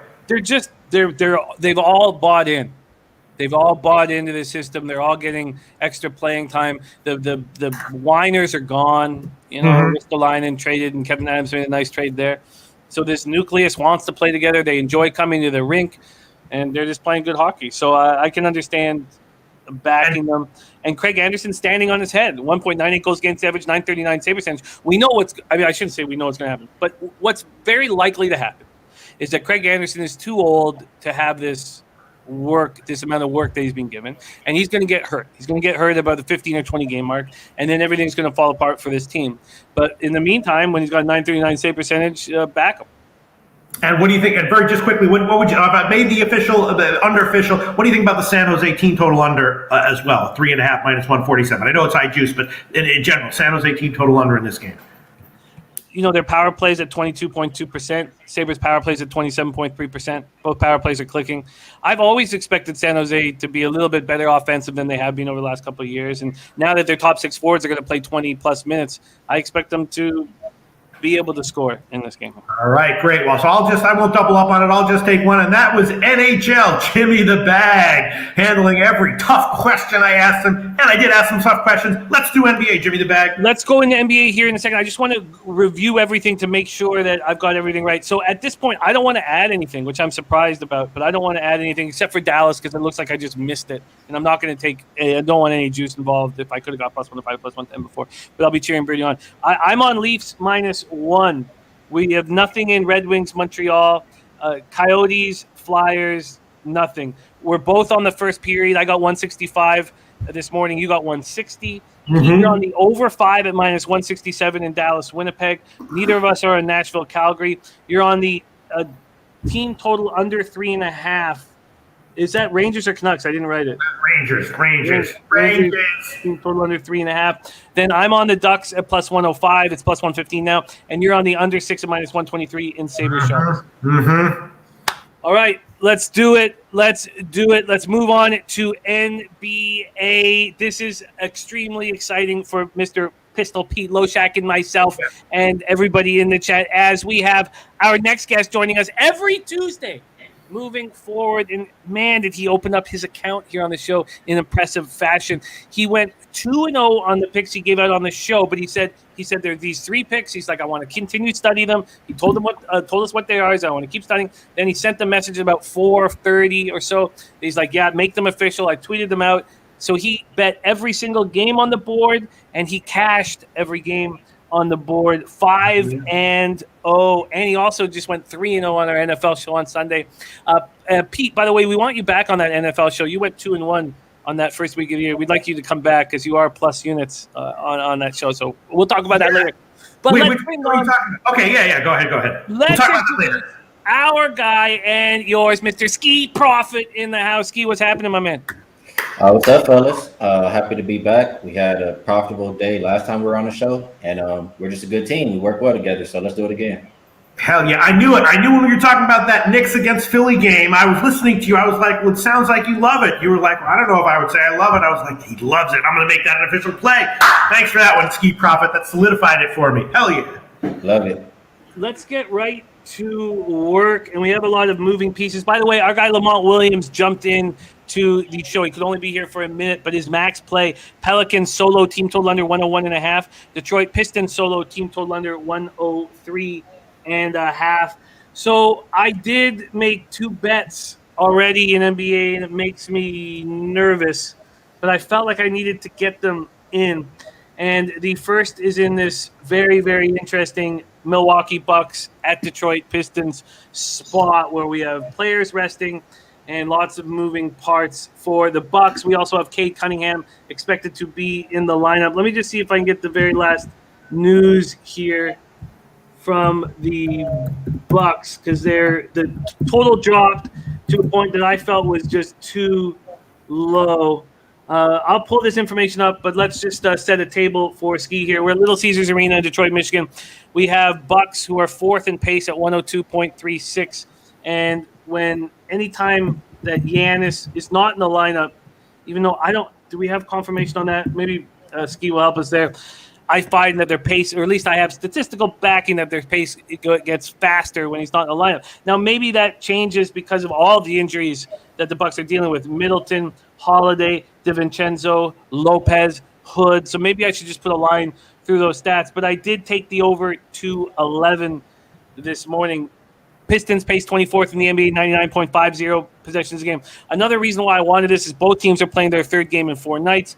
And when I was looking at the other teams that have faced each other on the third game in 4 nights, it just feels like defense sort of goes out the window in the second half. Bucks coming off their third straight loss, so I expected them to be attentive early at least. 107-95 at home versus the Jazz.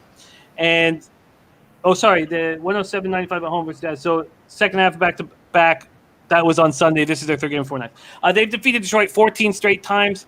So they lose 113-108 to Minnesota on Wednesday, then San Antonio 102-93, Utah 107-95. Pistons coming off a 117-91 loss at Brooklyn on Sunday, and Cunningham will be in the lineup tonight. Pete, is there anything you're feeling on this spot before we head over to our expert? Again, we kick it to me first because you go up in intelligence and in expertise, right? You go the dumb guys first, and the mid guys, and the top guys. So I'm last in MLB, lots of sports. NBA, we got to go me first, then Skee. I was thinking, I don't know. Obviously, Milwaukee has issues, right? They're banged up, right? Drew Holiday, Brook Lopez are all banged up. I was thinking maybe Milwaukee team total under or Detroit plus the points. Jimmy, I think you asked me if Giannis is going to play, right? I think he's likely to play in this one. So okay. I'm pretty sure we'll see him out there. And I hear you talking in general, right? They are. And I can't trust them for that reason. Like, it's too many guys on this injury report. Like you mentioned, third game in 4 nights. They've lost 3 games in a row. After this game, they have 2 days off. I think they're just looking forward to having some time off and trying to get healthy. You look at the Pistons team. Cunningham, he said he got his first game jitters out of the way. In general, I know they lost their 1 game so far this season as a home dog, but home dog was kind of where you wanted Detroit last year. And I think the line is 4 for a reason. Like, it seems like you want to go take Milwaukee, but I think this is a game where Detroit can be in it and potentially win it. It is making me nervous because a lot of what I look at is last 5 game stats. And even though Milwaukee's lost 3 in a row, all of their stats for the last 5 games outweigh what Detroit has done. But if I'm going to play this game, the only way I can get involved is Detroit plus 4. Detroit plus 4 right now, or 4.5. 4.5 at some books here, and this total is sitting at 211, so no movement there. When we go over to the cash flow in this spot, we have 3,984 tickets in, 66% of the tickets on the Bucks, 56% of the cash, so some bigger bets coming in on the Pistons. Then we have 66% of tickets, 58% of cash on the over. And what do you think about pace in this spot? Because, yes, you're right. It says Giannis, Grayson Allen, Rodney Hood, all probable today. I think Milwaukee will still play with some pace. Detroit, they don't really play that fast. And, we always talk about home team or better team. I think in a game like this, the home team maybe can control the pace here. And you're just missing too many points. Like, Middleton is either their top scorer, second highest scorer. Drew Holiday gives you a lot of defense, but he also gives you a lot of points. So I would be looking towards an under. I don't like that right now. I would be getting the ass end of the line. But depending on where you got in, Jimmy, I mean, the only way I can look at this game is low points, under. And Lamont Williams likes the Detroit team total under 103.5. That makes sense to me too. I mean, I think they're averaging like less than 100 this year, maybe about 96. Last year they averaged like 106. The only thing is Milwaukee's defense hasn't been that great. Not quite sure what we're going to get out of them today, but I do understand the look. Pete, is there anything you want to make official here after hearing the breakdown? I don't know. I mean, I was leaning. My initial notes on this game are got to be leaning Detroit and under. So that made me think that the Milwaukee team total under was a little bit better than either of those. I'm leaning all those ways. I'm not sure what I want to do here. I mean, Detroit seems like they have some life to them. You know, can they hang a whole game? I mean, is Milwaukee just? I don't want to, repeat points that we already just said, but Milwaukee's basically cooked, and until they get healthy, we should be fading them, right? Or they're not that bad. No, I would agree with that. It's just when you're taking +4, in my opinion, you're pretty much expecting this team to win, and it's hard for me to push that confirm button in that situation with Detroit, but it's the only way I can play it. I haven't played it yet, but I may get there before the end of the show. All right, and just a very quick thought about Milwaukee team total under, which is now 107.5. I've gotten a little bit of trouble in NBA overthinking myself. That was the way I was leaning. What do you think about that? 107.5. I wouldn't play it. I understand why you would play it, but the reason I wouldn't is because Detroit, they're not defending the perimeter well. Their defense isn't that great. They're the absolute worst team so far defending the three. And if a couple guys get hot, Connaughton, Allen, any of these guys get hot, they could go off. Right. All right, I'll take Detroit as an official play. +5, 117, -117. That's a pinnacle right now. I'll take that one. Detroit full game +5, -117. Pete is on the Pistons +5 at -117. Skee, your expectations of Cade Cunningham after that 1 of 9 performance in 19 minutes in the second game in the NBA tonight? I think he was nervous. That's kind of what he was saying in his interview. So in a game like tonight, where you don't even have to face the top guys, probably, I think he'll play well, especially at home. Doesn't he also have a bum ankle, though? I'm not quite sure how bad it is. I don't know. I feel like they're kind of babying him. Right. I kind of need to see him a little more. All right, so my basketball, I'm going to move over to MACtion. This site is not working here with basketball for openers and closers. So I'm going to move over to MACtion and get the right openers and closers. But here we go. Miami Heat at Dallas Mavericks right now at Bet365. The Heat are 2-point favorites. This total is at 210. We're at American Airlines Arena. We have 4,224 tickets in. 88% of the tickets are on the Heat. 97% of cash is on the Heat. Just a Heat loving over the last little while.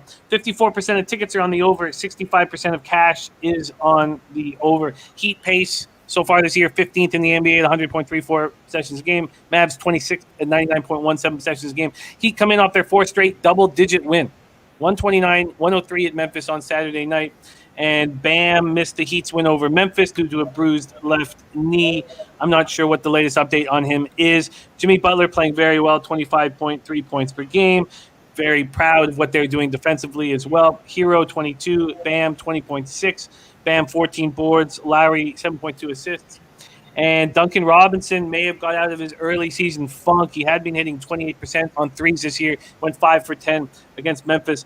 Mavs coming off a 105-99 win at home versus Sacramento. KP is a problem here, and I wonder if this can turn into a bigger problem. Averaging 12.7 points, hitting 30.2% from the floor and 23.5% from three. The Mavs have been starting so slow, outscored by 22 points in the first quarter this season. Maxi Kleber replaced Porzingis, and then he got hurt, so he only went for 7 points and 5 boards, and then he went for 7 points and 5 boards, and then strained back in the first quarter, did not return. So at this point, you have Dwight Powell, Willie Cauley-Stein, or do you go small ball is the question. Heat, Mavs, Pete, you have any interest in this one? I was looking at this, and it seems like with the line and the way the market is moving, it's really saying Dallas is the play here. I mean, they're banged up in the front court. They're going to probably try a small ball style and see if that one works. Dallas also kind of starts slow, so I was thinking maybe Miami first half or the first, or the team total over or something. But the way the market is moving, that's making me think that is an obvious play that's wrong, and maybe it's Miami. So yeah, my initial thoughts were maybe Miami first half, maybe Miami a full game team total over. But the way the market's moving makes me nervous. All right. I agree with you on something you said. I look at both of these key teams kind of opposite ways, honestly. I haven't been impressed with Dallas. I mean, Right. Porzingis, he's terrible.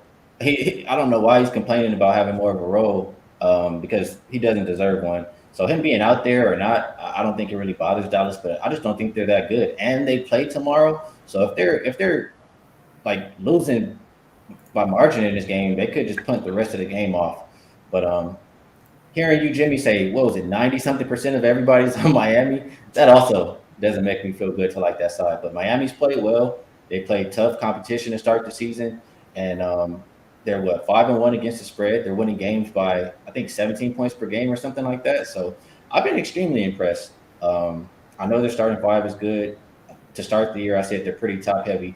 Bam, he practiced yesterday, and I think he's most likely going to play in this game.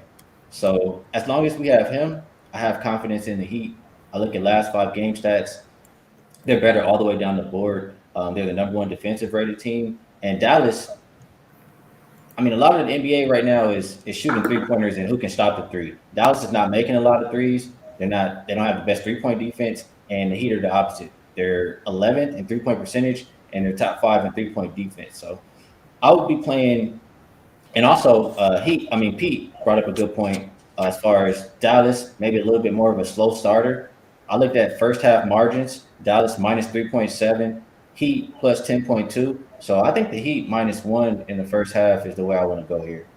Yeah, I mean, you look at this, a lot of comments here. As you said, Dallas just hasn't looked that good, kind of uninspiring. Dennis Garcia says Miami is the best team in the NBA. You can definitely make that argument.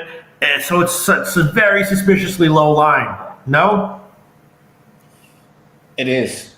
It is suspicious, but I think it's just because of who's questionable. I think when Bam is rolled in, you'll see the number go up a little bit towards Miami, and combined with Porzingis possibly out, it'll be more towards Miami as a 4.5, something like that. Very interesting. By the way, Heat now 16-1 to win it all, but our razor sharp picks put 500 on them a few days ago at 20-1. So it pays out $10K for him. I can give you and I'll shop around. I don't know if you can find better than this, but I can get you the Heat first half at -1 at -105. Is there better out there? Pinnacle has 102, -102. Heat first half -1 at -102 for Skee. Very, very, very exciting look for Skee to open up his account after a 5-0 day. Joe says, agree with all that, Skee. Books know this, so why hang a short number? Right. Rowley said, I came up with 108 points in this game for the Heat. Dan Kelly, we love you, my friend. Jared says, Miami gives up a lot of 3-point attempts. Teams haven't been making them, though.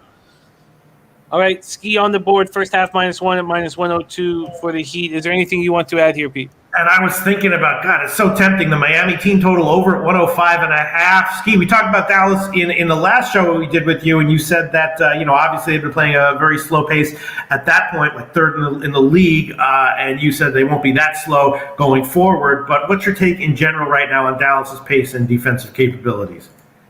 They're still playing slow. Both teams are pretty solid on defense. As far as last 5 game stats go, Pete, Miami number 1 defensively, Dallas 10th. Pace-wise, Miami 22nd, Dallas 26th. So I wouldn't be expecting an up-tempo game, and I probably wouldn't be playing any overs. I'll probably lean more towards an under here. Right. I mean, Dallas 5-0-1 to the under so far. The Heat 4-2 to the under. I would think lower scoring. And Dennis says, if they call the NBA like this all year, a tough, gritty team like Miami is going to be a pain for everyone. Defense with Bam is as elite as they come. All right, there you have it. Heat, first half, -1 at -102 for Skee Profit. We move on to 9 p.m. Eastern. Sacramento Kings at Utah Jazz. This was a spot that I had interest in Sacramento, and they open up at +10. Right now, I could get them at, let me just see here, at +9. It's been at 9 all morning long. I didn't want to move on them until we talked it out. Vivint Arena in Salt Lake City, Utah. From a cash flow side of things, 5,296 tickets in. 58% of the tickets, 54% of the cash on the Jazz. 34% of tickets, 70% of cash on the under. the Jazz coming off a very big win for them. I know this is a depleted Buck squad, but a big win for them in that, where is it? The 107-95 win on Sunday, and that was bouncing back on the second half of back-to-back after losing 107-99 to Chicago on Saturday. This is their third game in 4 nights. Kings come in off the 105-99 loss at the Mavs on Sunday. It was their attempt at being 3-0 on this road trip. Utah's last victory against the Kings was just a week and a half ago, 110-101. Mitchell put up 27. Gobert put up 17 and 20. And Sacramento came back in that game, or it was attempting to come back in that game, going with a small ball lineup. And I wonder if you think, Skee, that will affect, or how that will affect this total that's sitting at 222. And MACtion says that it – I only have the let me move over to the total. MACtion says that it opened up at 220, so a 2-point move towards the over. We'll go to our man Loshak first. Lamont, I did get your max bets. I did copy and paste them. Thank you for sharing them with us. We will break them down when the games come up. Bill McDonald says Harrison Barnes take the over in 3s. Take it away, Loshak. Anything here interest you? The last time, again, on the last show with Skee last Tuesday, we talked about that Denver game, and Skee had a great read on that one. A lot of people were liking Denver in that one, and I wound up taking Denver first half and full game, but Skee took Utah just full game, and of course Denver did wind up cashing the first half, but then Utah pulled away late and got a double-digit win and covered. So that was a great call. Skee Profit taking Utah there, but only full game, and I'm thinking maybe we'll see something similar here. I'm thinking that Sacramento first half getting 5 or 5.5 might be a good play. Again, Utah coming off of that big win against Milwaukee, and Sacramento has some life to them. They're kind of a team that I think is scrappy. And of course, the last time they met was in Sacramento. Utah went into Sacramento, right? Went into their home and beat them. And so there's a little bit of revenge, very recent revenge for Sacramento. So I'm thinking Sacramento first half plus the points, getting a decent amount. Hey, Pete, I'm enjoying capping the NBA with you so far. You don't give yourself enough credit. I know everybody knows you're a really sharp bettor, so you're just probably really good at picking out the low-hanging fruit. I'm also very good at listening to what people who know what they're talking about and follow games or teams or leagues closely have to say, because a lot of times, if you're an expert on something, sometimes your bird's eye view can get a little bit skewed or blurry. But when you're just outside of it, listening to what people have to say, you can have a better bird's eye view. And of course, in the end, that's the bird's eye view is what handicapping and betting is all about. So I'm enjoying it too, Skee Profit. Well, I'm going to support you on what you said and your play that you're looking at this game. If you're looking at the Kings, I think you definitely won them first half. For one, it's another team that plays tomorrow, so if they are losing by margin in that third quarter, they could kind of pack it in and save their energy for the next game. But just looking at the first half margin so far for both teams, +3 for Sacramento, +6.5 for Utah.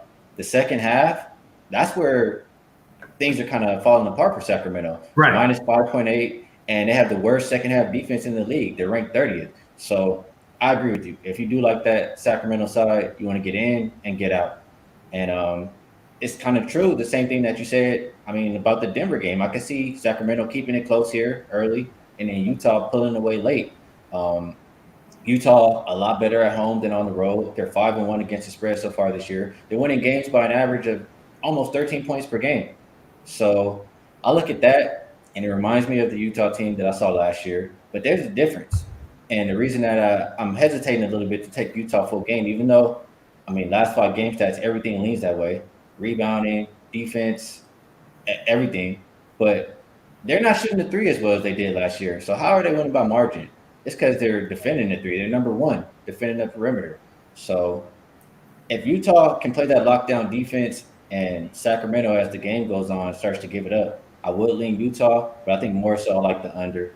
And the only thing about the under that makes me slightly nervous is both teams have been playing with pace, but if both teams aren't shooting the 3 well, both teams are defending it well, how many points are we going to get? So I like right now Utah, Sacramento, I'm debating between full game under and first half under, and I also lean for Utah for the full game.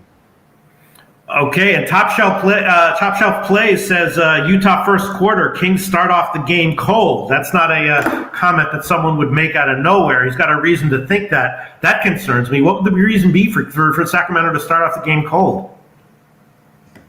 Top Shot would have to tell me. Yeah. I don't know. I don't know, maybe thinks because they lost the last game versus Utah that they're going to have some type of revenge angle to come out to start the game. Maybe that's what he's going for. I can see that. But usually it's the better teams you want to have getting revenge. So, did you want to make anything official here, Skee, or do you want to wait and study it more? I have to make a decision between the first half and the full game. I'm not going to be playing the side here, but I am going to make a decision between the first half and full game. I'll look at a couple more numbers while you introduce the next game, and we'll talk about it at the end. Okay, sounds good. That is Sacramento, Utah. We move on to New Orleans at Phoenix Suns. Pelicans 1-6, 1-2 on the road. Phoenix Suns 2-3, 1-2 at home. And our guy, God, maybe I put it up here. Our guy Lamont Williams gave us his best bets. How do I not have them? I know I copied and pasted them somewhere. One was the Pelicans team total under a 103.5. There they solo under 101.5, and Detroit Pistons solo team total under 103.5 for Lamont Williams. Pelicans Suns here, Footprint Center in Phoenix, Arizona. Let's see what the Action Network say this opened at here. Opened at 10. Pelicans 10-point dogs, and the total at 217.5. Right now, the Pelicans are 11.5 dogs at Bet365, and the total at 215.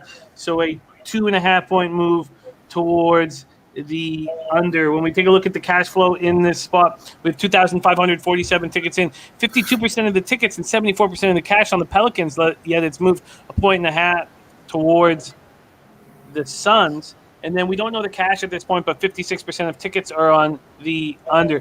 Eddie Euler says Willie Green, former assistant coach, returns as head coach for New Orleans. That is a big piece, Green's old team against his new team. Pelicans coming off third straight loss, 123-117 at home to the Knicks, or versus the Knicks on Saturday. Pelicans 14th in pace so far this year, 100.57 possessions a game. Suns a little bit faster at 10th, 101.50 possessions a game. New Orleans, no Zion. He's out indefinitely still with the offseason foot injury. Brandon Ingram joined him on the sideline with a hip contusion. His status uncertain for tonight. Suns wrapped up their two-game losing streak with a 101-92 win at home versus the Cavs on Saturday. 8 and 17 points on 8 of 10 shooting with 12 boards, and then left with a right leg contusion, but supposedly it's not serious, and he's expected to be in the lineup tonight. Chris Paul, 16 and 10 assists. The Suns missed their first 9 3-pointers. They finished at 23.1%. But they forced 19 Cavalier turnovers. Pete, Pelicans Suns, anything interest you here? Yeah, I mean, Phoenix is kind of like the Montreal of the NBA, aren't they? They're kind of, very uninspiring, straight up at ATS right now. And I was thinking, it's kind of similar to the Sacramento game. I was thinking maybe Pelicans first half, maybe Pelicans team total over 102. The question is just how legitimately not great is Phoenix right now. Of course, Willie Green was the assistant last year, so that probably matters a little bit. So I was thinking, New Orleans early, first half, maybe, and New Orleans team total over. The Pelicans have actually covered 4 out of the last 5, playing with some life. I was thinking Pelicans first half, maybe, Pelicans team total over, maybe. What do you think, Skee? Well, I like the side. As far as last 5 games, Pelicans definitely been playing a little bit better than the Suns as far as the stats go. How are you going to lay double digits with a team with a -5 differential? I mean, Phoenix has covered 1 of their 5 games so far. You want them to come win by margin when they're missing Cameron Payne, who's a big boost off the bench. I know Sark is going to be out, and Aiden is still game time decision. I think that's a big key, because if you don't have Aiden, who's really going to stop Valanciunas tonight? So I think the Pelicans will be the best side here. I'm not going to play it only because at the same time, I mean, Ingram and Devontae Graham are game time decision. If those guys don't go, you're not going to get a lot of offense in this game. So Yeah. if I have to play it right now, the play I would be on is Pelicans, Phoenix Suns under 215. Mm-hmm. Pelicans, Phoenix Suns under 215. Possibility not official yet, Skee? No, but I'm going to add the one for the last game, though. The full game under for the Jazz game. All right. Could you take a look at what's offered up at Pinnacle, Pete? Because my For what? For what line? for the is it for the Jazz Kings? Am I only using Pinnacle? No, the best line available. The site I Okay. usually use is not up right now. So I have Circa, South Point, and DraftKings at 222.5. oh, good, because I have 222 flat. What do you have, Pete, at Pinnacle? For which game? Kings Jazz. 222, slightly juiced to the over. Okay, so let's use the 222.5 then. Here we go. So Jazz Kings for Skee. Skee is under 222.5. What's the best juice, Skee? Circa is minus 110. I think that's the best that I see here. All right, available at Circa. All right, Skee has got 2 on the board now. 2 on the board now, so under 22.5 here. And also some leans here in Pelicans Suns, so we'll see if a move is being taken. Brian Watson says, "Is anyone taking Vegas tonight?" Everybody except for me, Brian. Seems like Sharps and everybody together backing Vegas, and I predict a final score: Leafs 4, Vegas 1. Let's move on. The Leafs are at home. Okay. I can see it. And Mr. Gogs is saying Leafs. Mm. Okay. We move on to 10:30 here. Houston Rockets 1-5, 0-3 on the road. At LA Lakers 4-3, 3-2 at home. And Skee, I don't know why it's like optional misery. I don't know why I choose to do this for myself, but I did move on this over, and it's moved a point in my direction. I took the over 216 at minus 110. It's now 217 at bet 365. There's a couple things at play here, and I don't mean to simplify things too much. But one here, we know that both teams have played at a high pace so far this year. Rockets first in the league, Lakers second. But the 95-85 Lakers win on Sunday. I feel like when a team plays each other again 2 nights later in a different arena, everything changes drastically. And the Rockets missed 14 free throws. They turned the ball over 27 times. Now, Porter and Jalen Green get to play at Staples Center in the arena that means so much to them. And I expect it to be a completely different type of game where, obviously Kevin Porter and Jalen Green they combined for 10 turnovers. They scored 20 points. I just see them bouncing back. I see offense. And, oh, by the way, you guys, Larkin is out tonight for Mr. Gokster. Dylan Larkin out for personal reasons in the Red Wings Canadiens game. Thank you. And Eddie always said it's not in a different arena. Why did I think the Rocket? Why did I think it was at home? Why did I think was that game on Sunday not in Houston, Skee? It was in LA. It was in LA. Okay, my fault. I have that wrong here. I don't know how I have that wrong here. Thank you. So, okay, well, then you know what? That helps me more because Porter Jr. and Jalen Green care so much about playing in Staples Center, and they couldn't handle it and didn't look good. And now they get to come back 2 nights later. I expect them to be better. I expect them to be so much better, not to the point of wanting to back the Rockets here necessarily, but thinking that the over will be in play. So let's move over to Loshak here. Rockets, Lakers, Pete, what do you think here? I agree with you. First of all, thank you to Mr. Gokster with that news. With that news, I got to take Montreal, but we'll talk about that a little bit later. I agree with you. I was thinking that leaning over and leaning Houston at least early, and I was thinking that it's a solid play, so that I might double up on this. I was thinking maybe definitely first half over, probably full game over, maybe Houston first half, maybe Houston first half team total over. In general, I'm agreeing with everything you just said, Jimmy the Bag, and thinking that at least early, Houston is going to play a lot better. Porter and Green definitely, hard to see them having two clunkers in a row. Skee Profit, what do you think? Well, I halfway agree with you. What Jimmy said about the pace, definitely true. Last 5 games, Houston's playing the fastest. Lakers are third.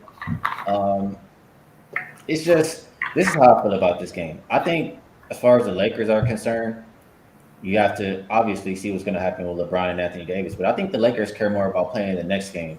And it's weird to say that they're going to look ahead to play OKC. But after you're about 26 points and you give the game away, I think that next game is where you're going to get the effort for 48 minutes. Tonight, I don't think we necessarily see that. I think the Lakers could come out early, take care of business in the first half, and you see Houston making a comeback and backdoor cover the game, something like that. So I look at first half margins so far this year. Rockets minus 7.3, Lakers plus 4.7. In the second half, though, kind of flips. Lakers minus 4.7, Rockets minus 0.3. So the plays that I have on my list, and it depends on if Anthony Davis and LeBron are going to play for the side. I like the Lakers first half, -6. That would definitely, if I'm going to play the side, that's the way I'm going. If I'm playing the total, it's going to be that first half over 111. What about Nutflesh Allen saying, I'm leaning on watching every time LBJ plays to avoid overs. He's an absolute clock killer. I understand what he's saying. Sometimes he'll go iso ball, but at the same time, that's a lot of points that you're going to get. And he's been shooting the ball really well, so I want him in the game for points as well. I've always felt that, I want an under with LeBron holding on to the ball for a long time. But I truly think that this – now, I'm a little nervous with the amount of cash here. 3,417 tickets in. By the way, 56% of the tickets on the Lakers, 81% of cash. And then 50% of tickets on the under, 76% of cash. I just thought the fact that they played to a 95-85 game with all of these explanations for why it was so low scoring was going to help me move on the over. And even though there's all this big bets on the under, it's gone from 216 to 217 here. So Nutflesh says if LBJ's out, I'm hammering the Lakers team total over. I'm pretty comfortable with my spot here at over 216, and Skee liking the first half, and I can understand the breakdown of why you don't like it full game as much as first half, but I'm pretty I feel pretty good here. And I think you've backed it up a little. Lakers first half maybe in addition after you find out about AD and LBJ. Yeah, so I'll approach this one, and I'll tell you guys, I made 2 plays official so far, kind of just like last time I was on the show, and I have few other looks that I'll probably tweet out to you, Jimmy, around that same time once I think about them a little bit longer. And those looks are Pistons plus the points, Lakers either first half -6 or first half over. And I'm looking at that Pelicans and Phoenix game under if I'm going to make a play there. So out of those 3 or 4 picks, I'll tweet them out to you. But so far, I'm going to rock with the 2 I have. The 2 you have is the under 22.5 in Kings Jazz, as well as the Heat first half -1. Gas Station Sushi joining us saying, rest in peace, Miggy Mania. Jockey died. I'm still trying to figure out the circumstances because he was walking on the highway. I don't understand exactly what happened, but a very, very talented jockey died in Kentucky over the weekend. And so that's, rest in peace to Miggy Mania. It's very sad. 34 years old, I believe, and sending out prayers to his wife and to his family.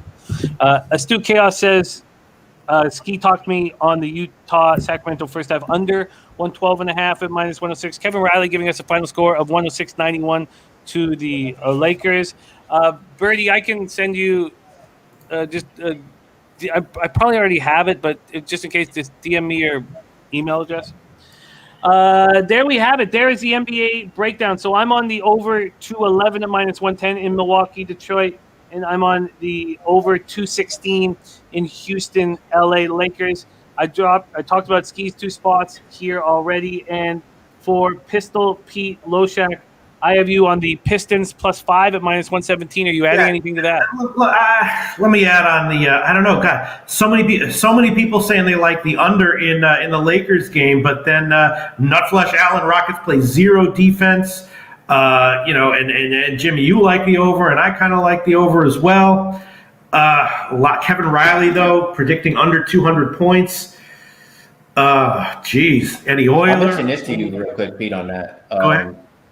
For as fast as the Rockets are playing, the under is 5-0-1 on the full game.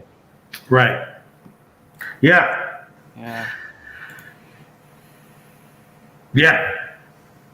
Okay, you got time, Pete. And anything, if you want to spend more time on this, anything you tweet out, if you tag me, you can make it official. Okay.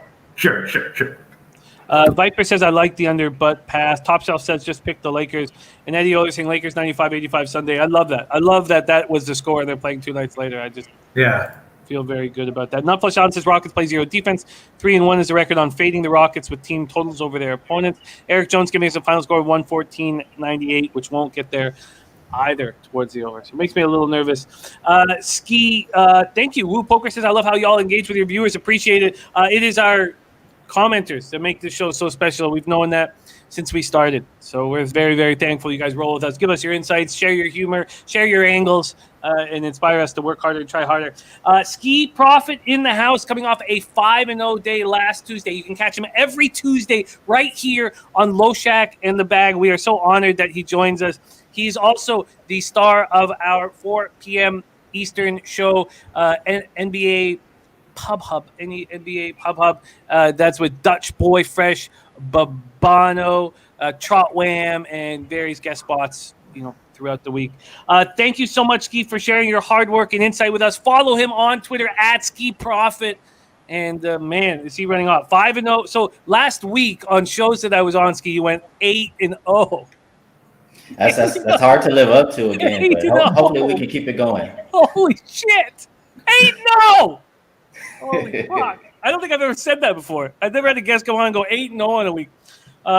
Jesus. You set a very, very, very high bar, and I'm honored that you take the time to work with us. So thank you, my man. Have a great, great day. Wait, don't go yet. Sacramento first half, you don't like that. You don't like it? Skee Profit. I do. If you like that play, I would endorse it. Okay. Thanks, Skee. Oh no!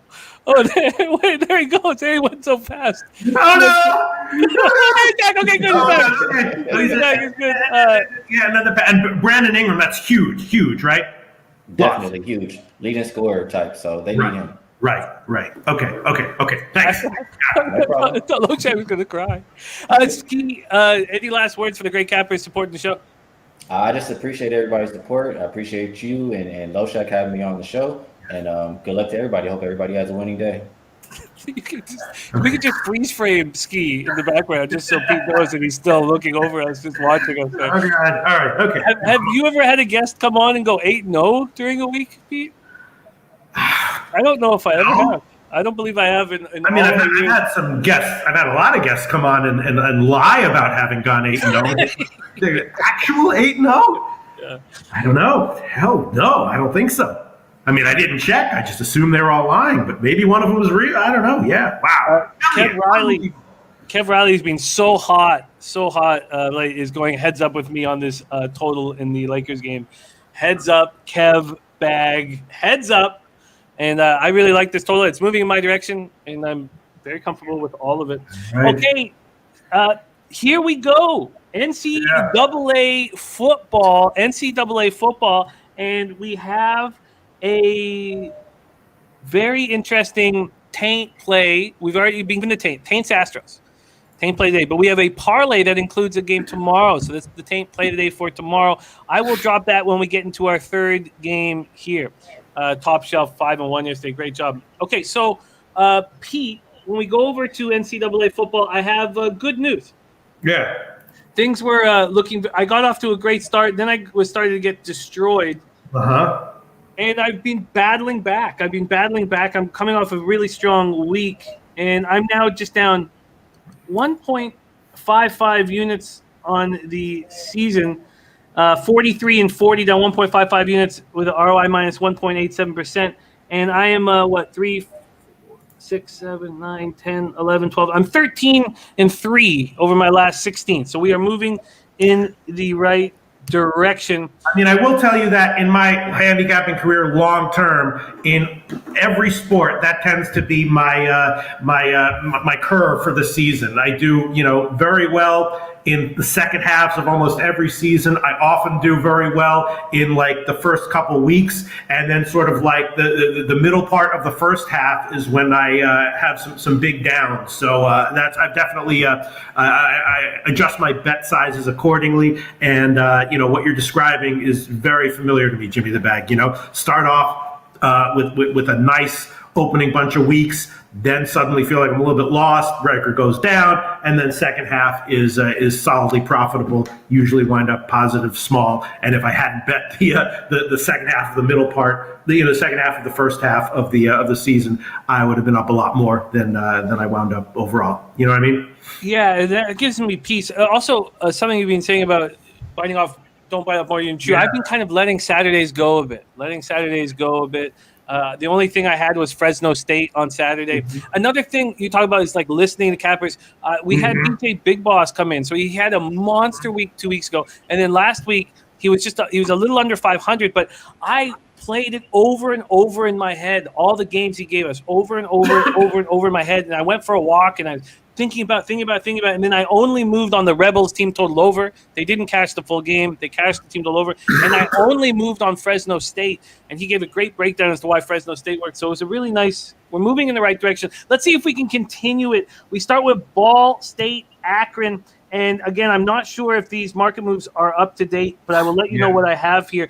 Ball State sitting as 20.5-point favorites, opening at 19.5-point favorites. This total opened up at 57.5. I've got 58.5 at Pinnacle. I don't know if that's right. Is that right? Maybe you could check 58.5, the under at -117. Yeah, I'm sorry. I just got caught off guard a little bit because I was thinking the under was going to be a good bet here, but now I'm seeing Kevin Riley, best bet, Ball State over 58. I don't like to see that, but we'll discuss it. Yeah, for the for the Ball State, I'm seeing 58.5. Yeah. Okay, good. Okay, that means that we are in business. Okay, let's get to work. Ball State Cardinals at Akron Zip. So we have Ball State, defending conference champions, sitting at 500 right now. And even though these teams are pretty close in proximity, they haven't played each other in 4 years. Ball State comes in after having their 3-game winning streak snapped in a 24-17 loss to Miami of Ohio. 24-17 is 3.5-point favorites.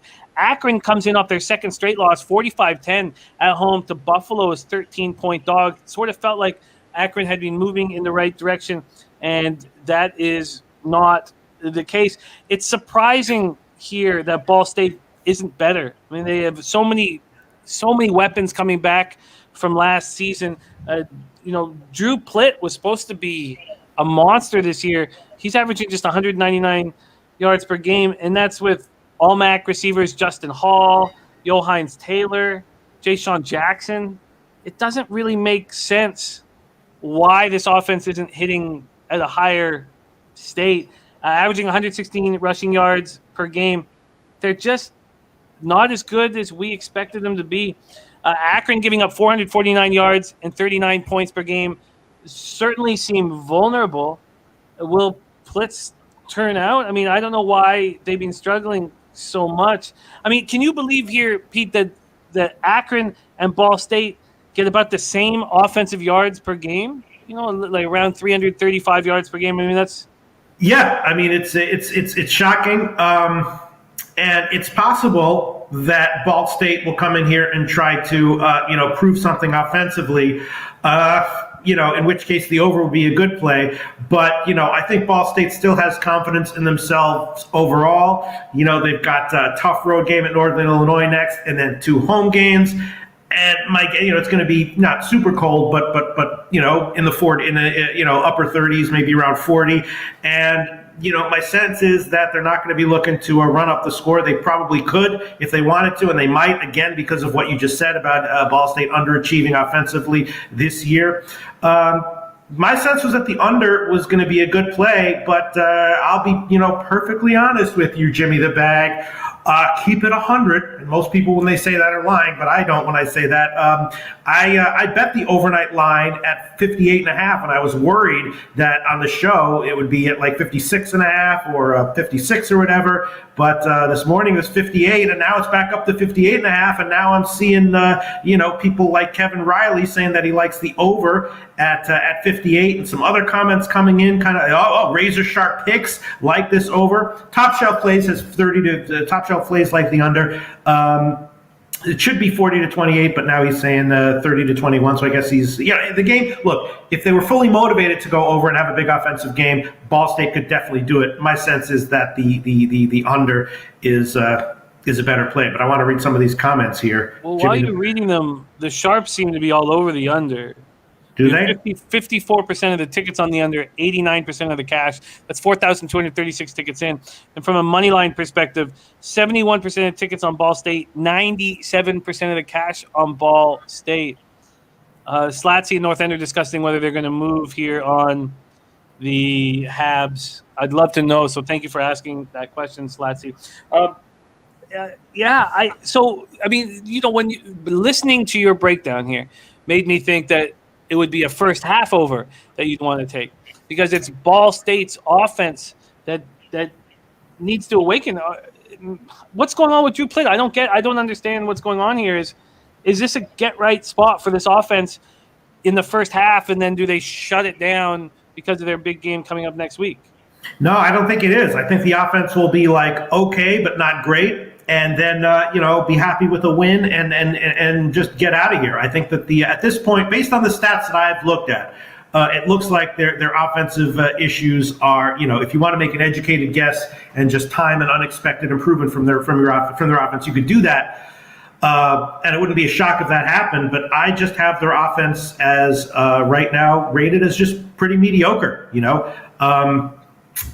But also, the Akron has like a bad offensive line, so I think there's going to be, they're going to get blitzed, and so I think that's going to suppress their scoring as well. It's a high spread though, so you don't want to be involved in a coin flip coming late. I think the under was a great bet. I thought it was a great bet when I bet it last night on the overnight line, but I can certainly understand why someone might disagree with that. Do you want to make that official here? Yeah, I'll make it official. I won't overthink it. I'll make it official. What are we seeing here? Jimmy the back. Let me, got all these windows open here. 58.5, minus 107. I'm seeing that right now. Current line at Pinnacle. We'll take that one. 58.5, minus 107. We'll see. We'll see how it goes. Very interesting breakdown. Top Shelf says, what's the team total for Ball State? It's 40.5. Yeah, I mean, I kind of like both team total unders. I have no real opinion on the spread. I think the spread slightly to Akron actually, but and a slight lean to both team total unders as well. All right, so I guess that's good. 40.5. I'm seeing 38.5. I've got 40.5 at Bet365 right now, minus 115 each side, but right. they're known for juicing. There's probably a nice statistical hedge there with Bet365 and Pinnacle right now. And what's the Akron team total at Bet365? At Bet365, the Akron team total is 19.5, juice slightly to the over. Okay, yeah, that's what I'm seeing. I'm seeing 19.5 at Pinnacle. So, yeah, I'm not going to double or triple up on this game, but I would lean, both team total unders, but I'll make under 58.5 an official play. Let me just check some other comments that are coming in. I thought it was a very solid play. All right, very interesting. Very interesting. So that's going to I'm not sure what to do, so I'm not going to make any move here. Let's move on for more MACtion on a Tuesday, baby. Miami of Ohio Redhawks 4-4, 3-1 in the MAC. There's Cuban Connect in the house. What up, Cuban Connect? At Ohio Bobcats 1-7, 1-3 in the MAC. Repeating Stadium in Athens, Ohio. So here I have that's first half. So let's move over to the full game. Here we go. We have. Come on, here we go. So Miami opening up as 7-point favorites. You can get this anywhere between 6.5 and 7.5. Is it really 6.5 at Bet365? I find that to be, I bet you that's a stale line. That is, it's moved to 7. So it's moved back to 7 at Bet365. So 7 or 7.5, depending on where you shop. And this total opened up at 52. You can get either 52 Or, wow, this is, it's shot up to 54. So we have a 54 point total right now at Bet365. Let's move over to the cash flow here. And we have 57% of the tickets on Miami of Ohio, 77% of the cash, and then 56% of the tickets and 93% of the cash on the under. All three of these games have a ton of big bets made on the under, and they all look like they're moving towards the over, which is very tricky, as MACtion can often be. Miami of Ohio coming off their second straight win, 24-17 at Ball State is 3.5-point dogs. It was impressive. And then Ohio comes in off their third straight loss, 34-27 at home versus Kent State as 5-point dogs. So the battle of the bricks here, it's a tricky spot. Redhawks playing well and Ohio struggling. Yeah. So do you have a feel here? Do you have a lean here, Pete? Yeah, I mean, statistically, Miami is much better. But as you said, it's a rivalry game, and they might get a little bit of a boost from the use of that quarterback, Armani Rogers, who they used earlier this month, and he was pretty effective. And I'm definitely leaning Ohio, although. Some statistical stuff that I look at for college football tells me that statistically so far this year, Miami of Ohio is way better. Ohio has some pretty ugly stats. They give up a ton of yards on the ground, and they just have a really bad ground game, and just they miss tackles, and their numbers stopping the run are really bad. And Miami of Ohio has a very balanced offense. They dominate in the run game. Struggle a little bit in pass coverage, and it's Ohio doesn't really have playmakers so far this year to take advantage of that relative weakness for Miami. But I think I'm ready to make an educated guess, backed by nothing statistical, that Ohio +7 or 7.5 is the play. I think they'll improve defensively a little bit, and I think that Armani Rogers might have some success against Miami, enough to keep it close. But statistically, Miami is much better. My pick on the game as of right now, as far as a lean, would be Ohio +7.5. But I haven't bet that one yet. I'm not sure if I will. Let's see what some comments are. Yeah, let's break this down. And Eddie Orler, we'll review everything because very interesting looks on the World Series here. Dennis Garcia saying Ohio is pathetic. Curtis Rourke coming off his best game, 31-38, 308 yards in that loss to Kent State. 4 touchdown passes, 4 interceptions this year. He's not been very good, and they're second to last in the MAC in passing offense at 167 yards per game, with more interceptions than touchdowns. I wonder if it was a breakthrough for Rourke here. We know the Red Hawks used 2 quarterbacks going back and forth with the Gabbert and Meyer, and they've both been pretty good. Miami of Ohio's passing game is over the year being much stronger than Ohio's, and then I wonder if you've nailed this. I wonder if this is Vitalis' comment here just kind of sums up what I think. He says, I am torn on this game. I have a system play on Miami, but projected Ohio at +5, but they're getting +7. And statistically, even at 7, I'd want to take Miami, but because of other non-statistical reasons, I'd be leaning Ohio. And then Dennis Garcia says Ohio is pathetic. They definitely have some pathetic aspects to them, and they have some stats that look pathetic on paper. But as a team overall, I would disagree with that. I don't think they're quite pathetic as a team overall, and they should be better than they have been so far. Which is, like I said, Jimmy the Bag, a lot of the ways that I handicap college football, I weigh preseason rankings and expectations very heavily, and they even come into play even in at this point in the season, even in Week 10, believe it or not. So, and I've had some success doing that long term with college football. So those are the reasons I have to think that Ohio is too big of an underdog here. But based on current season statistics, the play would be Miami. Okay, because I wonder if Rourke had a breakthrough in that last game, and now Ohio gets that consecutive home games, which I always like a team on consecutive home games. Yeah, I like Ohio here. I mean, if you gave me a free play, I would definitely take Ohio. You're getting the full 7. It's only minus 105 juice. Okay, I'm close to moving on Ohio plus 7 in this spot. Redhawks feeling good about themselves. Rourke feeling good about himself. Rourke goes 31-38, 300-plus yards, and then he gets to stay home all week and figure out how to they were sitting 1-7 on the year. Okay, so next up we have, and I think I'm going to move on Ohio. I just need to sit with it a little longer. Eastern Michigan at Toledo, and the taint play of the day for tomorrow is in effect here because it's Toledo Rockets money line, and then Kent State money line for our guy Matty Ice.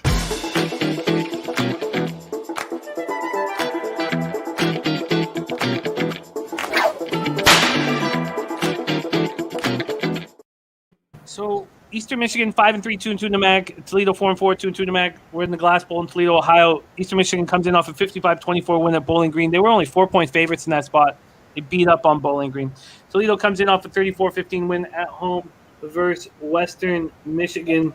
We have Eastern. Oh, yeah. So we have the Toledo opening up as 9 or 9.5 point favorites, and they're sitting at 9 right now. And this total opened up at 53, 53.5. It's now up to 54, and the exact same thing here. It's so wild that these totals are being bet up because big bets are on the unders. 44% of tickets on the under, 87% of cash on the under. This is just wildly interesting. Pete, let's start with your first thoughts here in in Eastern Michigan, Toledo. My statistically, I like Toledo a little bit here, even at -9. Eastern Michigan, of course, a very impressive team this year in light of everything.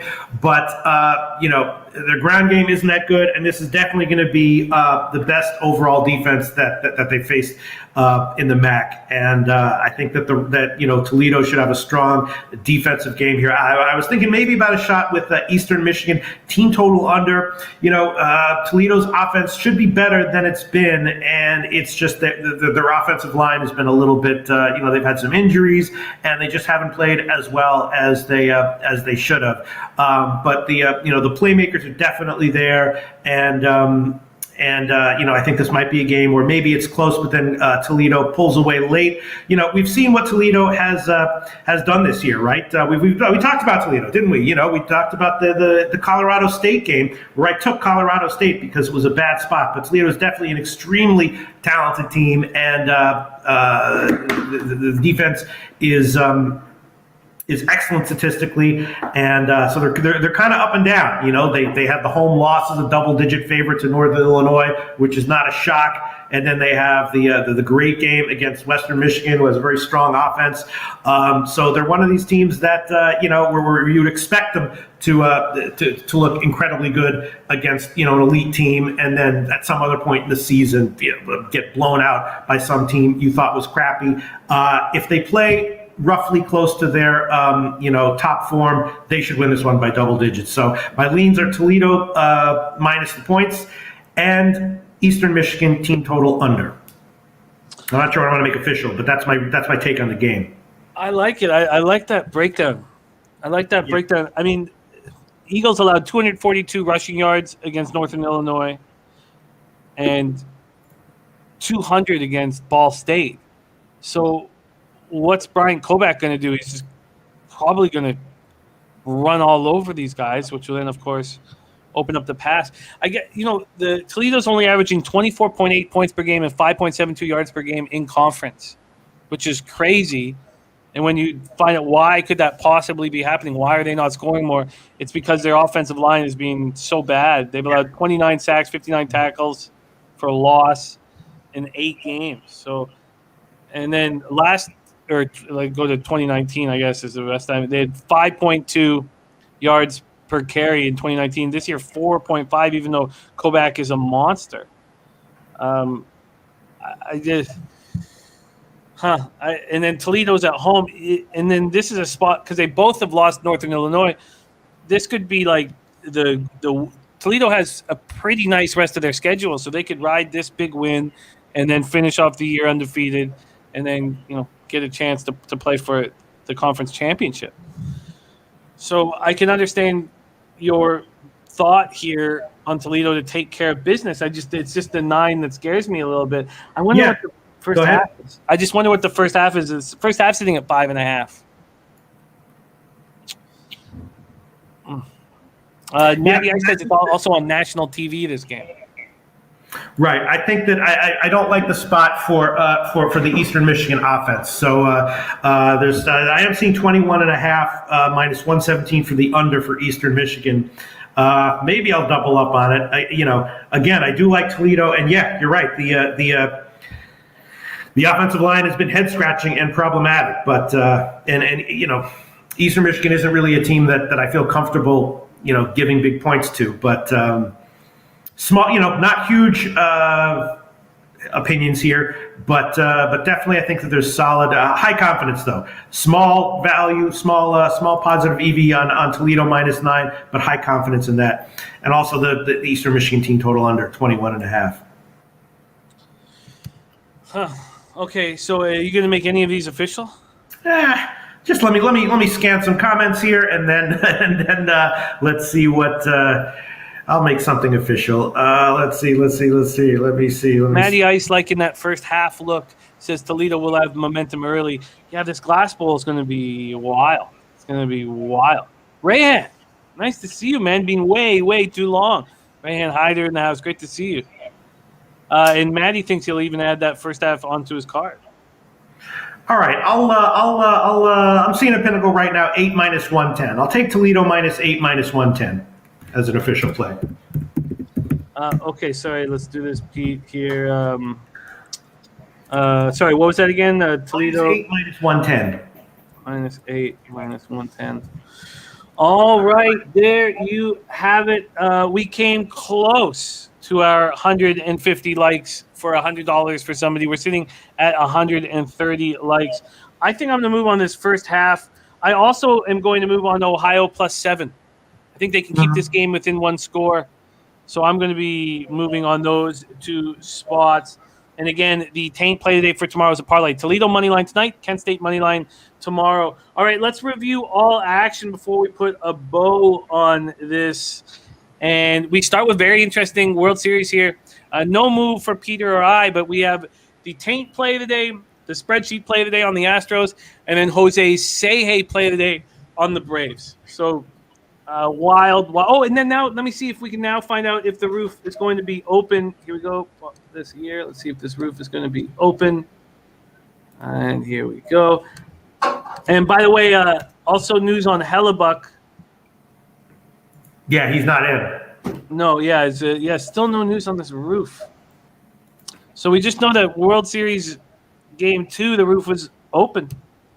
So let's see if it's open again tonight, if you guys are making moves on unders. And one other thing here on the cash flow, since it's changed from the meeting show now, 8,814 tickets in, 60% of the tickets, 68% of the cash on the Astros, and 40% of the tickets, 86% of the cash on the under. Mike M. Pimp Slap play today is on the Braves, first 5 plus a half. When we move into NHL, I made no additions, which is, I think, the first time I've done that. I'm on the Leafs -1. Red Wings, Habs. Hearing that no Dylan Larkin either, does it make you want to move on the Habs? Add that to me, Jimmy the Bag. Habs full game money line, current line of Pinnacle -139. I'll take it. Montreal, full game. Montreal -139 for Pete. Here we go. Pete -139. And Eddie Euler says Leafs up to -208. I love that. Yeah, Bleds, we'll do it right now. So I moved on the Leafs. Wow, -208. That's wild. Let me just see what it is right now. Wow. Yeah, -210 for the Leafs. I got them as part of my -1 when they were at -175. Beat that market move by 35 cents. 35 cents. Leafs -1 and minus. Sorry. Mr. Goatster's labeling the Detroit game, the Detroit Habs game, as a stone under now with Larkin out. Yeah, that's wildly interesting. Stone cold under with Larkin and Bertuzzi. Yeah. I don't know what. And Daddy Oilers saying Dallas now the favorite. I should have moved on him. And Dennis says even more reason to bet Vegas now. I get it. And Kev says, what's the New Jersey line? More money coming in on the Devils. So it's same as it was in the morning though. The Ducks are, I guess because I bet this last night. So same as it was at the start of the show, I should say. I got it at plus 105, but it's at plus 115 right now for the Ducks. So I'm on the Leafs -1. Pete's on the Habs at minus 139. We've stayed off Coyotes, Philadelphia. We're both on the Sens first period. I got plus 165 last night, and Pete got plus – I think that was this morning, actually. And Pete got plus 160 when the show was on here. Pete's on the over 5.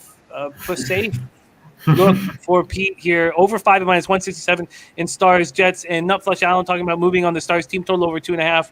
I like that look.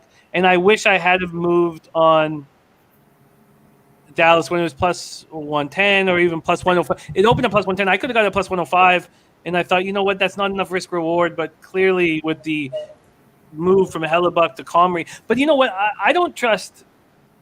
I'd rather have Khudobin in net right now. So I think all of this is leading me towards. I think goals will be scored in this game, and I'm getting a 5.5 at minus 110.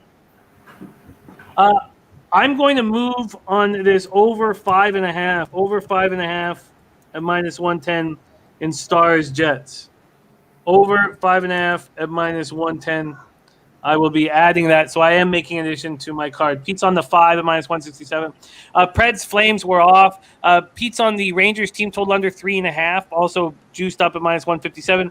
I'm on the Ducks at plus 105. Pete's on the under 6 in Sabers Sharks at minus 123.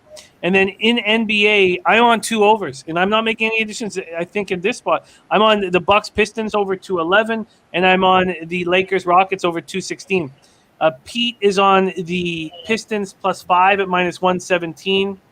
And you added nothing at this point. Yeah, I was thinking about Miami first half, and Skee Profit did take that one.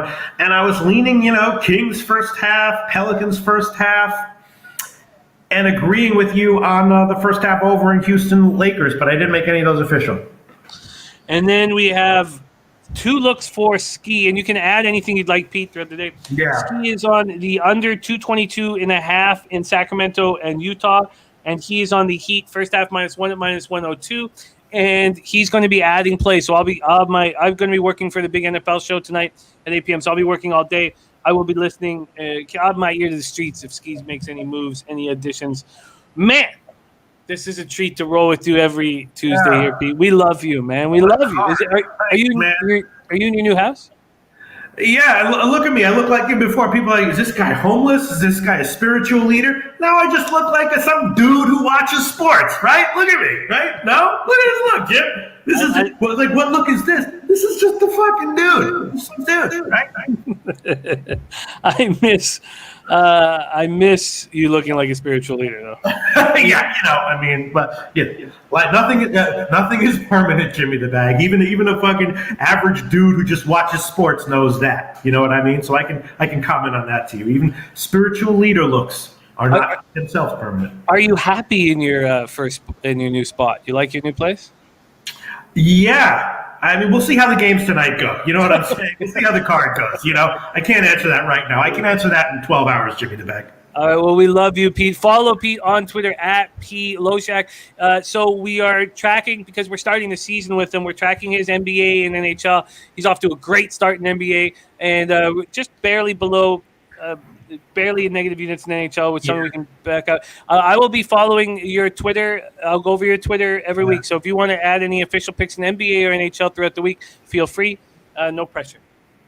Yeah. No, I mean, right now, no, I'm not happy in my new house, Jimmy. Look at this. I got 167 on a total, minus 157 on a Rangers team. I got a lot of big juice lines now hanging in hockey, which means that pretty much all of them got to win. Like, if 2 of them lose, I'm in trouble. So I'm not feeling that great right now, Jimmy the Bag, to be honest. Well, we love you. And Peanut says, what show you later about football? 8 p.m. Eastern. We'll break down every single game on the NFL card for this week. 8 p.m. Eastern right here on Pub Sports Radio. It's called the Beat the Line show for NFL. We love you guys. Thank you so much for joining us. We have nothing without all these great cappers here in the chat. Crystal Ward, Mr. Gokster, Dennis Garcia, Gerald Jones, North Ender, Peanut, Lou Chase Fox, Ramos, Just Durl in the house, Vitalis, Eddie Euler, Mark Schillingberg, Po Buddies Nerfic, Toy Cook, Cab, LB Patrol. Thank you guys so much. We love you very much. Jose, any last words, my friend? I do, actually. I have to self-promote something here, and Sure. I don't do this often, but I need your help, Jim. Well, that's that.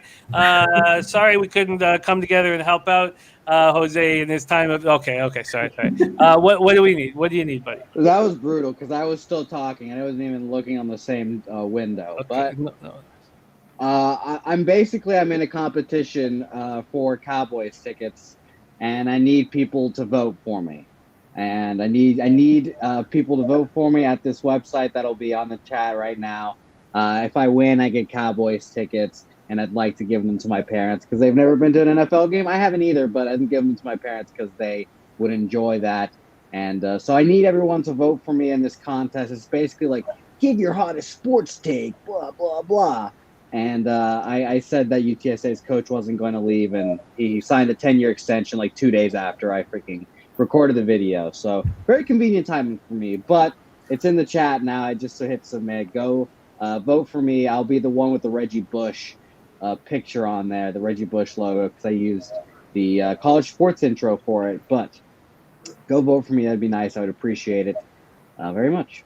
Okay, and tweet that out too, so we can all retweet that as well.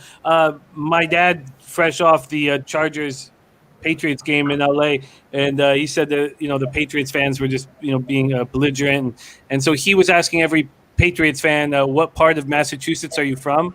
And his girlfriend said that he almost got punched out a couple times, and she was very, very nervous for him. Well, I'll be honest. I get that question a lot as a Red Sox fan. I got it a lot in Houston, and I felt the same way. I did want to punch out every person that asked me, "Oh, you from Boston, bro? You from Massachusetts, bro?"